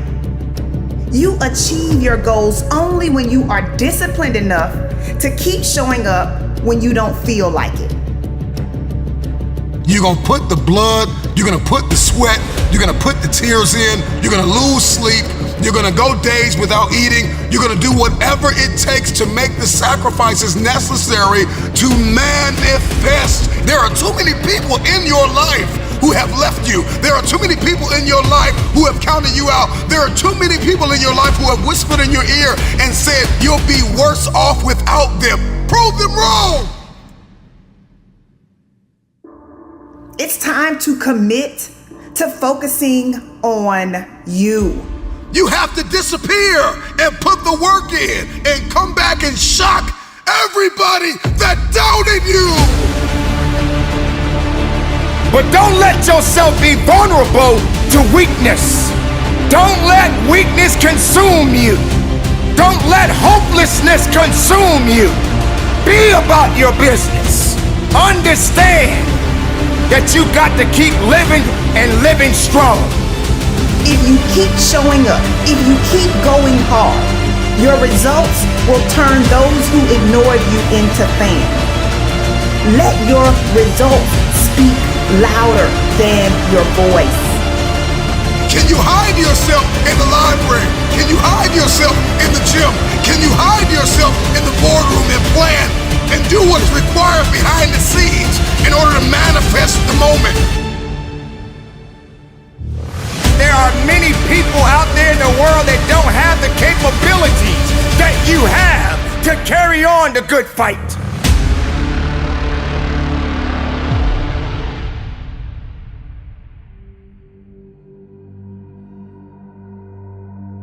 There are things that are happening around us every day.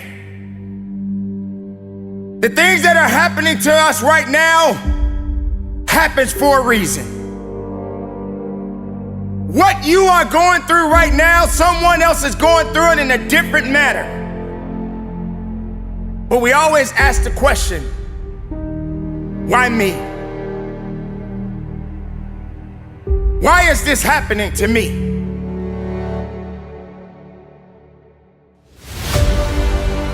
Everybody wants destiny. Everybody wants manifestation. Everybody wants fulfillment. Everybody wants the next level in the relationship and a higher quality of living. But nobody wants to eliminate distractions. Nobody wants to disappear for 3 months, 4 months, 6 months, and eliminate all distractions and get into a place where you can focus on just you. What if you could just shut out every distraction? What if you could just shut out the world for just a season and focus on you? Winning requires focus. Winning requires intention. Winning requires discipline. Success is the external reward of mastering your inner game. Are you in a position to quit? Or are you in a position to go harder? Are you in a position to go stronger? Are you willing to dig and go as far as you can in your life? Are you willing to suffer? Can you hide yourself in your books? Can you hide yourself in your closet? Can you hide yourself in the prayer rooms? Can you hide yourself? Not believing in yourself is a losing battle because either you won't try at all or you will convince yourself that you can't do it. I'm talking to that man, that woman, that boy, that girl who feels the fire in their belly. It's time for you to shock the world. Success don't have many friends. Success doesn't hold on to many people. Success doesn't connect with everybody because everybody doesn't have the ability to connect to success. When nobody's looking, when nobody's watching, when nobody understands the measure of passion that you carry, can you keep going? Don't stop! You're right there! You have to shift from being externally focused to internally focused. Do not yield to distractions. Focus on you.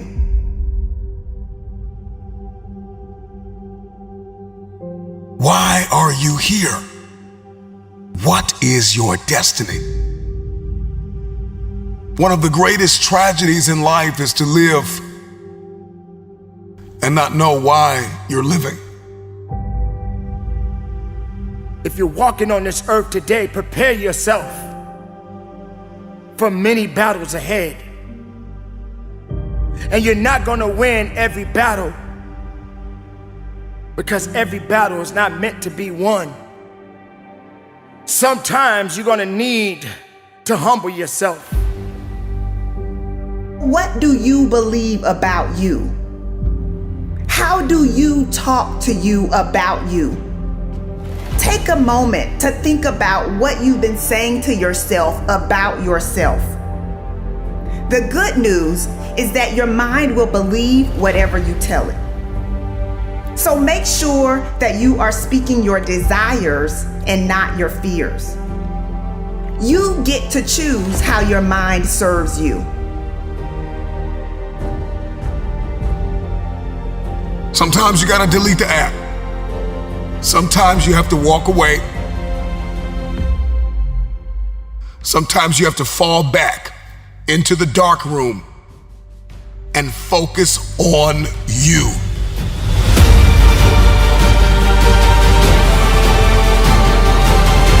Are you prepared to go through the nights of many hours of applying everything you have within yourself? Have you had that point in your life when you was just so tired and you couldn't push that next hour or that second hour out because you needed your sleep? Oh, I need to catch up on my sleep. You can't catch up on your sleep, but going up to the next level in your life, that's what it's about. I'm talking to that athlete. I'm talking to that nurse, that doctor. I'm talking to that student. I'm just wondering if there's anybody here that wants their future, that wants to fulfill their destiny, that wants to manifest, that wants to walk in discipline.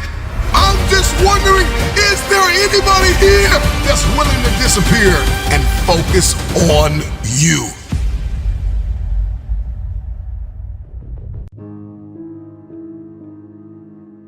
Wealthy people, first they get into stocks, then they start a business, and then they get real estate. Owning a stock is owning a percentage of a great business. The people who aren't wealthy is because they don't own nothing.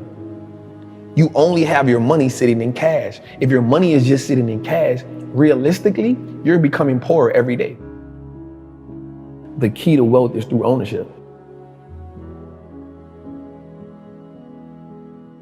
At about 9 or 10, I saw my moms get shot in front of my face. My early years were surrounded with violence. I saw my mama selling drugs. I saw my mama robbing. I saw my moms get robbed. I saw her get shot, and then she later on went to prison, right? So I saw that early. At 14, my mom was in prison and I lost my grandmother, which was who I was living with at the time. 14, I'm homeless. I'm just on survival mode. Like the world, I just want to get to the next day. I want to make as much money as I can selling crack. So at 16, I go to prison for attempted murder on robbery. But in prison, I had a fight with 2 of my homies. In prison, we fight for like 4 hours.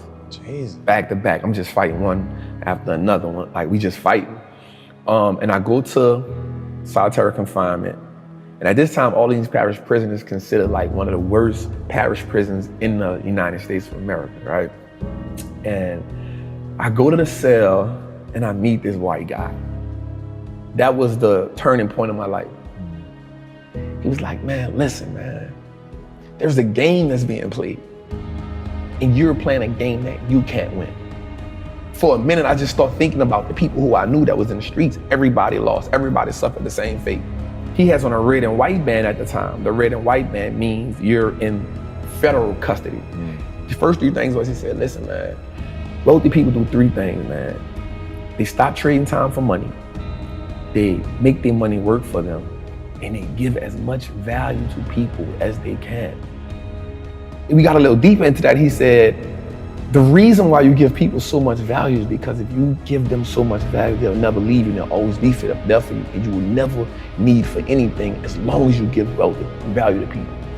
And so I learned that as I got older. That part really didn't make sense to me at the time, but the money working for you part, and I was like, how do you make your money work for you? Again, all I know is how to go get money.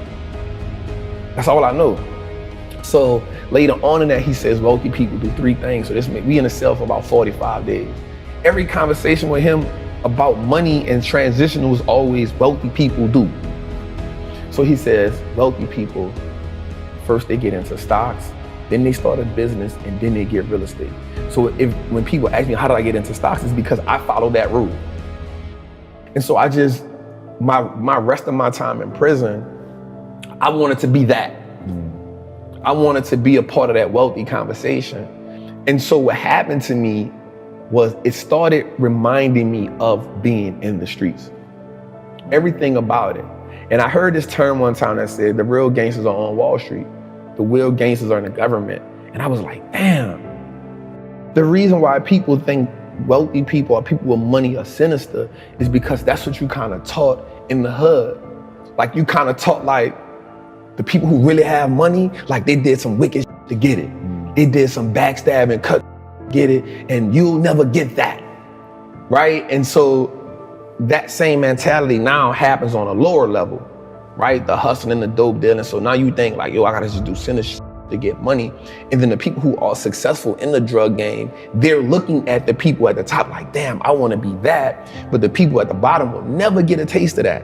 And so now we just kind of living off ambition. And so now the people who are in the middle who working, they're like, oh, them people with money, they all crooks. Because being at the bottom teaches you to envy people at the top. Right. It just happens. It's something that brews down there, right? It's kind of like when you cook, I don't know if you had gumbo before, right? But it's kind of when you cook food, right? The base goes to the bottom. And so most people live in that bottom, never knowing how they'll get up there, right? I remember, so when I was working in the inner cities, I remember having this moment where I was like, wait a second, this is not an intelligence problem. Intelligence is evenly distributed. Like I remember saying to my wife, the next Elon Musk is gonna be found somewhere in Compton. The problem is, he doesn't believe in himself. And so he's not gonna do anything. And so I became obsessed with this idea that generational poverty is not about money, it's about mindset. Now, it will manifest as money, but it is that, so I remember I had one kid come to me and I was the first person that told him, you can be successful. Like, what the why do you not think you can be successful? It didn't even make sense to me. And he was like, well, my mom always told me that the world didn't want to see people that look like me succeed. And I was like, I'm sorry, what? I'm like, even if your mom had good intentions, that is the worst advice ever, because if you think you can't be successful, that will govern the way that you move, right? So Kobe Bryant, people that have listened to me for a while have heard this quote 1,000 times, but boos don't block dunks. The world can hate you all they want, but if you're good enough, think about this. The best basketball players in the world were paid millions of dollars to stop Kobe Bryant from scoring, and the scored 81 points in a single game. 81 points. When you've got 5 people paid millions of dollars actively trying to stop you, and they can't because you've gotten that good. That to me is the game of money. People can not want you to succeed all they want, but if you out-invest them, they can't stop you. So if people are not encouraging you to read, you're not going to read. What happens is now, no one now believes that it's possible. Once you keep passing that down, you start accepting the lower level. And then there's a few of us or a few people who say, nah, I'm an outlier, yo. Like, I'm about to go for it. And then whatever happens, I'm with it. You feel me? So for me, again, one of the greatest things that happened to me was my mother telling me, like, the world is raw and you got to get how you live. But I also saw my grandmother be a legal entrepreneur. So I saw it from both worlds. So while I'm in prison, I pick up a habit of reading. That was the game changer for me. On the streets, I never had the opportunity to just sit down and read because I'm always trying to survive.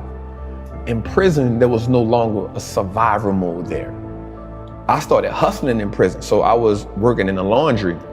And so your clothes don't really get clean. So I found a hustle like, yo, I'll wash your clothes when we do it, but it's $5 or $25 a month. So that gave me a whole another set of money. And then I started being like a numbers dude. How Vegas have the numbers, the betting. I became a numbers guy. So I used to get up in the mornings and watch CNBC. So mind you, people in prison, they love to watch The Young and the Restless.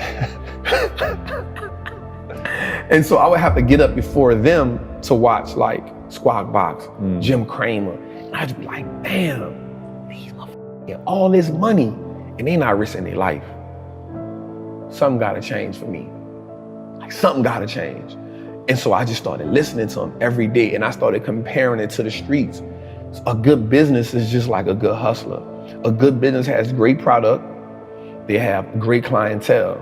A great hustler has a great product. He has consistent clientele. A good business on the stock market has what's called a moat, a competitive edge that keeps his competitors away. A good hustler on the street is gonna have that competitive edge where they be like, nah, yo, I ain't rocking with you. I'm gonna just wait till trap come back, right? So there's the competitive edge. A good business has a good branding moat, meaning my name is good, right? So a good hustler on the street, yo, Trap got that blue magic. I'm good on you. Like if I can't get Trap, I'm gonna just go Trap. But Trap got that blue magic, that's what I'm rocking with. Branding mode, right? That's it. A great business on the stock market has more assets, more liquidity than debt. A good hustler on the street is, if you don't learn how to fund your business, if you're operating where all you have is re-up money, you're not gonna last long. So those components reminded me the same. On the stock market, in the world, if a company's paying tariffs, that's equivalent to a dude on the street going pay draft to go hustle in somebody's hood. Like you can't hustle over here unless you pay me draft. It's the same as a tariff. It's the same thing. Yeah. So once I broke the game down to a way that I can understand it, it wasn't about me just being brilliant. It was like, yo, how do I make the game winnable for me? Like once you start understanding the fundamentals, you give yourself power because you now understand, like you said, you see how the machine works, right? And so most people look at the machine and marvel and say most people look at the stock market, 98% of the people who I know look at the stock market and say, yo, that's not a game I can play. I'm staying away from it. And so the way it's set up is, the world is set up, well, listen, cool, I don't even want you to play. Just give me your money, I'll play it for you. So when we look at like banks, like we understand that banks don't necessarily work in our favor, right? So banks only give us 0.05% interest on the money we have there. Well, we can get 8% just by putting our money in the index fund. So why would I just sit my money in a bank and let the bank make all the money? Because all they're gonna do is invest the money for you. So they're now operating as the plug. They operate now as the man who, I'm gonna front you this, I'm gonna make my money, I'm gonna take the cut, I'm gonna give you just enough to keep coming back. I wanna go to the plug. Who is the plug? The stock market. The relationship with money in my community is, you make money just enough to pay bills. And so once you get tired of paying bills, you say, you know what? I need to treat myself to something, right? No matter if I gotta go in debt, no matter if I need to treat myself to something to take this misery away. So you treat yourself to something that you can't afford at the time, right? But it makes you feel good in the moment. And so because it makes you feel good, you say, you know what? I'm living. This is a reprieve from everyday struggle. So that's the mindset comes in and say, everybody around me had the same problem. No one represented the solution. So if I don't change something, I'm only going to end up like everybody else I know. Somebody has the solution somewhere. There's too many people out here living the life of their dreams that I'm watching. They know something I don't know. And the only thing that they had was access to a different type of information. In 2010, this is after I'm home from prison now, right? I'm home from prison. I'm back in the streets hustling. Because even though I have the information, I don't have the money, right? And I'm like, well, I gotta get the money. My door gets kicked in 2010. They get 8 pounds of weed, $10,000. Yeah, by the cops. 8 pounds of weed, $10,000, a 223, a 40 with extended clip and a beam, and 100 X pills. So the cop tells me, you ain't learned your lesson. Like, you ain't learned your lesson. And I was like, damn, that was some, right? Like, I got knowledge, I got information, but I still fell victim to the same shit that everybody around me knew. So therefore, the knowledge that I had wasn't powerful because it wasn't applied. So I was fortunate, God bless me. I wound up getting found out guilty because it's called fruit of a poisonous tree. So they kicked in my door, but they didn't have probable cause because they stopped me in my truck, didn't find nothing on me. So they went to my house, kicked the door in with no search warrant. So now everything you find is null and void. So now I get into the robbing game. So now I start robbing dope dealers. And I got in a situation where I was good at it. Me and my partner, God bless his soul. And then one day I almost got killed. And I go to my partner and I say, bro, I'm out. Like, it's a done deal. But when they kicked my door in, something happened. So they took my truck, they took my money, but they didn't mess with my stock account. I said, oh, okay. Start working as an iron worker, building stadiums, building power plants. It's crazy because I was making good money, $2,000 a week. That's good money to something. Like, yo, $2,000 a week, yo, that's it. $2,000, $2,500, like, it was amazing. I started saving and investing 70% of my money. I was living bare minimum. I was like, if I'm gonna change, I gotta make like the hard choices. It's hard for people to make sacrifice because you gotta now go against and do without some of the things that gives you that momentary gratification, that simple, that's what keeps you alive. That's what keeps you going. Just to go on vacation one time a year, to get these pair of shoes that may cost me $1,000. I know I can't afford them, but I've worked so hard, I need that just to keep giving me something.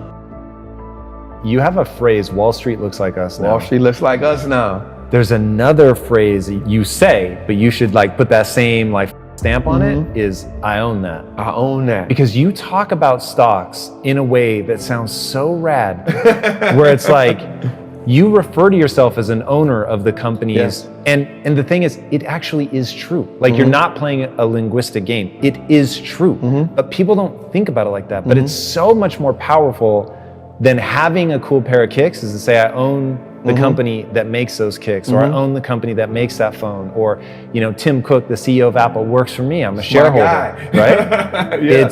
It's really, really powerful.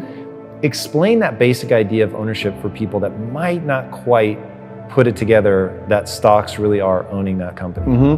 So I actually got that term from Warren Buffett in one of his meetings. I want to say it was the 1995 shareholder meeting. And he said that owning a stock is owning a percentage of a great business. And so once I understood that concept, I understood that the key to wealth is through ownership. The people who aren't wealthy is because they don't own nothing. You only have your money sitting in cash. If your money is just sitting in cash, realistically, you're becoming poorer every day. Right, or they own depreciating assets. And that's what cash is. It's a depreciating asset because the more money they print, the more money that money loses value. So if it's just sitting, it's the reason why the bank wants you to have your money there. So they can take it and use it and invest it so much and be like, hey, it's just sitting, I'm gonna give you 50 cents on whatever you had in there. Right. And so the idea of ownership was, yo, we can just start owning everything that no matter if it's just a stock. Like, that's powerful, because if you can start owning the businesses that you now consume every day, you turn a one-time transaction to a lifetime of profit. And that was major for me, because if I go to the store and buy a pair of Nikes, that's a one-time transaction. In order for me to get something from them again, I got to come back and buy another pair of Nikes. But if I own the Nike stock, long as I own it, it's a profitable vehicle for me. So that one-time transaction can become a lifetime of profit if I own that business. If I'm gonna buy Apple, if I know I'm an Apple user, if I know I got the phone, I got the AirPods, I got the MacBook, I got the PC, I excited when Apple's about to drop something, why wouldn't I own it? As much of it as I can, right? Like if I understand that concept, if I know America has one of the biggest trash problems in the world, right? So if I know that Waste Management is a company that's gonna be here forever because we aren't gonna stop throwing things away, why don't I own that company? Because I know everybody throws things away. And so now instead of me getting excited about Apple Line being around the corner because it's a new phone, I'm like, yo, y'all about to make me some money, right? So when I hear a company like Waste Management has bought 40 acres of disposable land for another landfill, I'm excited about that. And another great thing about the stock market is, for me, it now makes me pay attention to the world. And so now I understand what's going on in the world. I started learning business cycles, market cycles. You know what I'm saying? Like, because now I can understand, yo, this is okay. Things are going out of business. Okay, we're in this cycle. Okay, people are hiring. Okay, we're in expansion cycle. And so now I took an economic class on my own without just understanding the world. And so you start understanding when something is happening in China. Okay, something happening in China, so I own Apple. Apple has 20% of their revenue in China. Okay, they might take a little hit right now. You know what I'm saying? So the stock market helped me start understanding how the world moves, the fundamentals. Knowledge is what gives us leverage in life.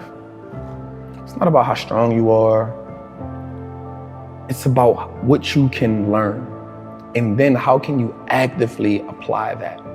I have this acronym called FEAR, finally exiting average reality, right? And what happens is, until we can overcome the fear, some people actually fear success. Success comes with a lot, right? But until you can overcome that average reality that you're living in, no matter what you're on, once you become comfortable there, it becomes average. Anyone can live in average. Everyone can live in mediocrity, right? Then there's those outliers who consistently push themselves to go to the next level. And the thing about the human mind and the human body, it will go as far as you push it. As long as you believe in it. Like you said, the only belief that matters is, what do you believe you can do? I personally believe that there is nothing I cannot do. And for me, it's all about impact, purpose, fulfillment. Like, the money is a byproduct of everything else. That isn't my focus. My focus is I have a knowledge and information that I know that can change lives. Not just one life, not just like lives. And so the way that you change lives is by consistently learning, finding new ways to put that information out there, being able to open up, being able to be vulnerable, because people need to connect. People connect to knowledge in the way that they can see two things that help people: imagery and vocabulary. So for me, it's always about, how do I attain as much? It's always a challenge for me. How can I attain as much knowledge as I can, because I love learning, but then how do I take that and be able to now reciprocate it or give it to somebody who may not understand calculus or trigonometry, but if I can give it to them in this way, they can say, oh yeah, I got it. And there's more people that struggled in the world that has become successful. So struggle has to become a language that I struggle. So that's the language I'm great at. So if I can break down things into a struggle language, now I make it the game winnable for everybody. What do you say to people that don't think they have enough money to invest? So the important thing for me to tell them is, start where you are. You build a house brick by brick. If we look back at our situation, you see you inherited that, whatever it is, that poverty. You inherited that mindset, that idea of scarcity, that idea that you don't have enough money. You inherited that.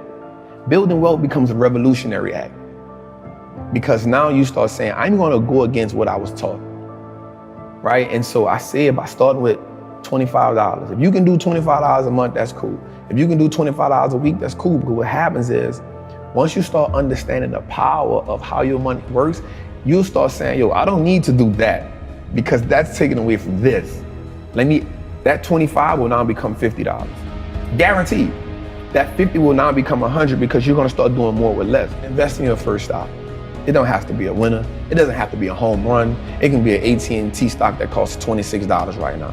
It may not be the best investment in the world, but you started. right? And the great thing about anything is you can't be great if you never go to practice. You can't hit 81 if you never get in the gym. So just get in the gym and then find somebody who can teach you.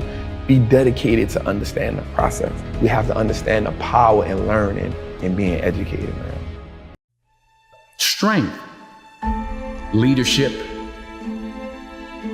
power, authority, guidance, patience are God's gift to us as men. Hundreds of people give up on their goals on a daily basis. And it's usually because they realized quickly after starting their journeys that they're alone. Nobody's waking them up in the morning. Nobody's pushing them when they start to make excuses. And nobody's patting them on the back when they hit a milestone. Stop relying on outside sources of inspiration, motivation, and support to fucking get you there. Put your goddamn head down and take charge of your fucking life.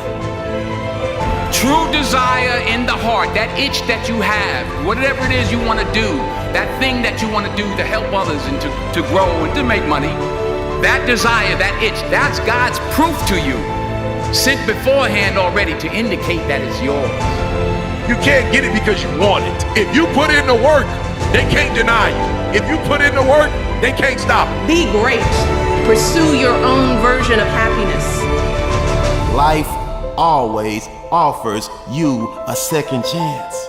You know what it's called? Tomorrow.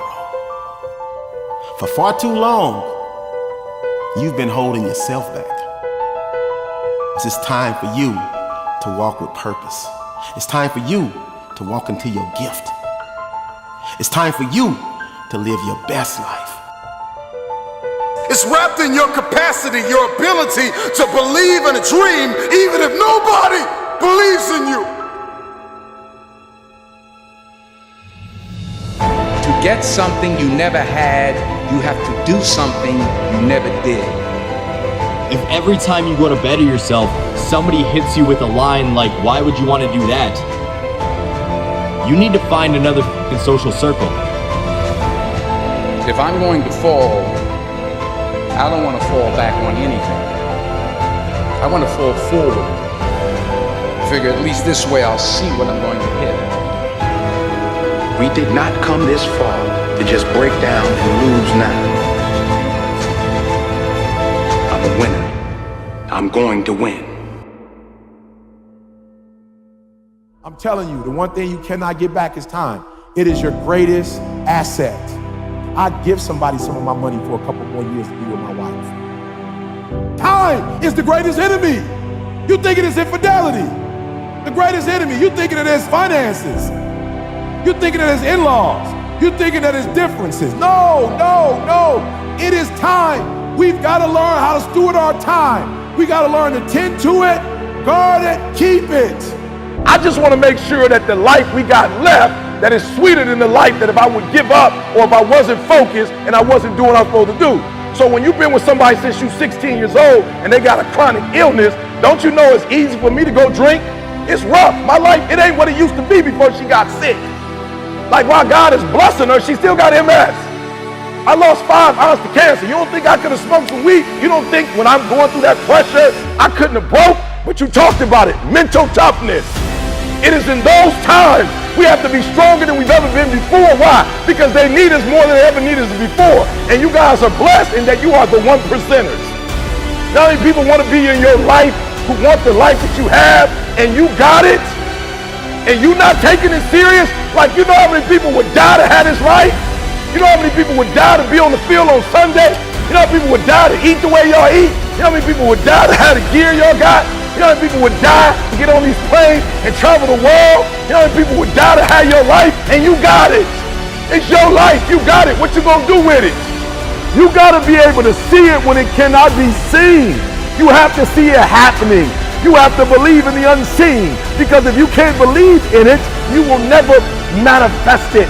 But when you believe in it, you demand the universe to assist you in what you're doing. And if you can see it before everybody else can see it, then it's going to eventually come to you. Forget about January. Forget about February, forget about March, forget about April, forget about May, forget about June, forget about July, forget about August, forget about September. It's over. So forget about the past. Listen to me and make the rest of your life the best of your life. It's your boy E.T. I know you can do it. I believe you can do it. Now go out there, get up, get out, and go get some. Are you wasting your time or are you using your time wisely? You can replace money. You cannot get a year back.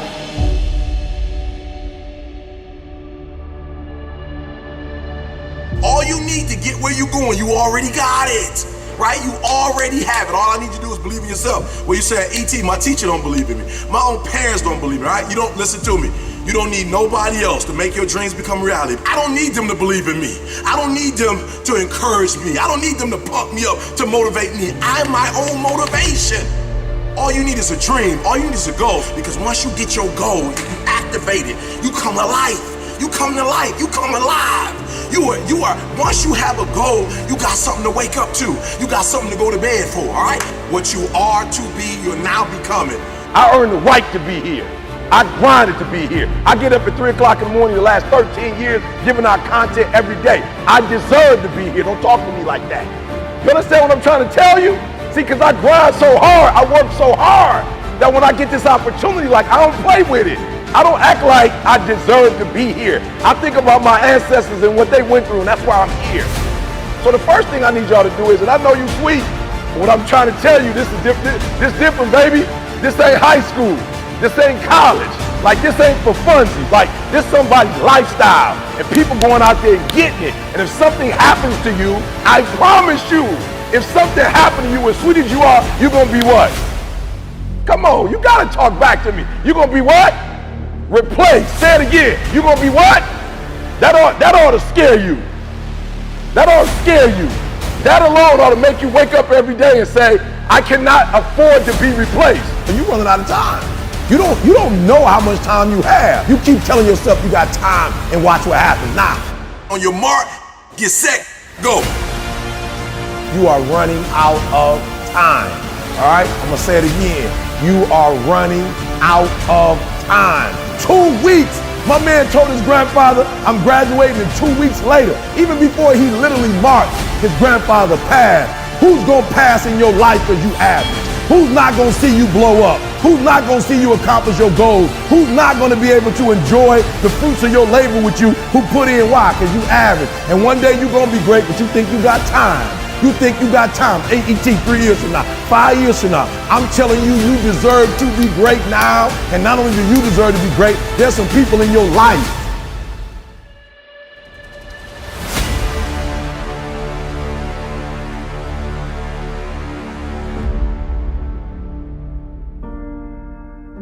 Listen to me, you're running out of time. That's right, you got a job and you new at it. Yup, you new at your job and you like, E.T., look, I just got here. I got forever. Listen to me very closely. You gotta hear me. You might be at that job another 10 years. You might be there another 20 years. But that opportunity, somebody's about to leave and get another job. Hear me very closely. Somebody's about to quit. Somebody's about to get fired. And you will not, listen to me, you will not be ready at that particular moment to go to the next level. We're not talking about the job right now. We're talking about an opportunity. You never know when your opportunity is that opportunity. It may not be 2 years from now. It may not be 3 years from now. It may not be 4 years from now. Your opportunity might come in the next 6 weeks. Your opportunity to get your mama out of that neighborhood and get your mama into a new neighborhood, listen to me, that opportunity might come in the next 6 months. The question is, will you be ready when that opportunity comes? So you're running out of time. 1 minute you're doing it, the next minute you're not. 1 month you're doing it, the next minute you're not. We're not talking about consistency right now. We talked about consistency before. We're not talking about consistency right now. I'm talking about residence. You got to surrender to that thing. You can't be playing with it. You can't, should I quit? Should I give up? Or should I keep going? Listen to me, I can't tell you what you should do, but I'm gonna ask you this question, what's in your seeds? This is not for the head, this is for the heart. What's the seed to you? What is it worth to you? What is it worth? What is it worth to you? I don't know what your seed is. I don't know what your harvest is going to be when it's fully developed. I don't know if you should abort right now or not. I don't know if you should quit or you should give up, but I'm gonna ask you this, what's the value of your seed? I know my seed, I couldn't give up. Homeless, I still couldn't give up. 12 years to get there, I couldn't give up. I'm one class shy, the staff of the PhD. I can't give up, why? Because the value, what it's worth, what I've put in. I put in too much. I've given too much. I've sweat too much. I've given up sleep. I've given up friendships. I've given up so much stuff that I had to get back later. Why? Because the value, I put too much in it. What's it worth to you? What does it cost? What price have you paid for it? What has it cost you? And if it costs you something, then you better not quit until you get a harvest. You cannot get a year back.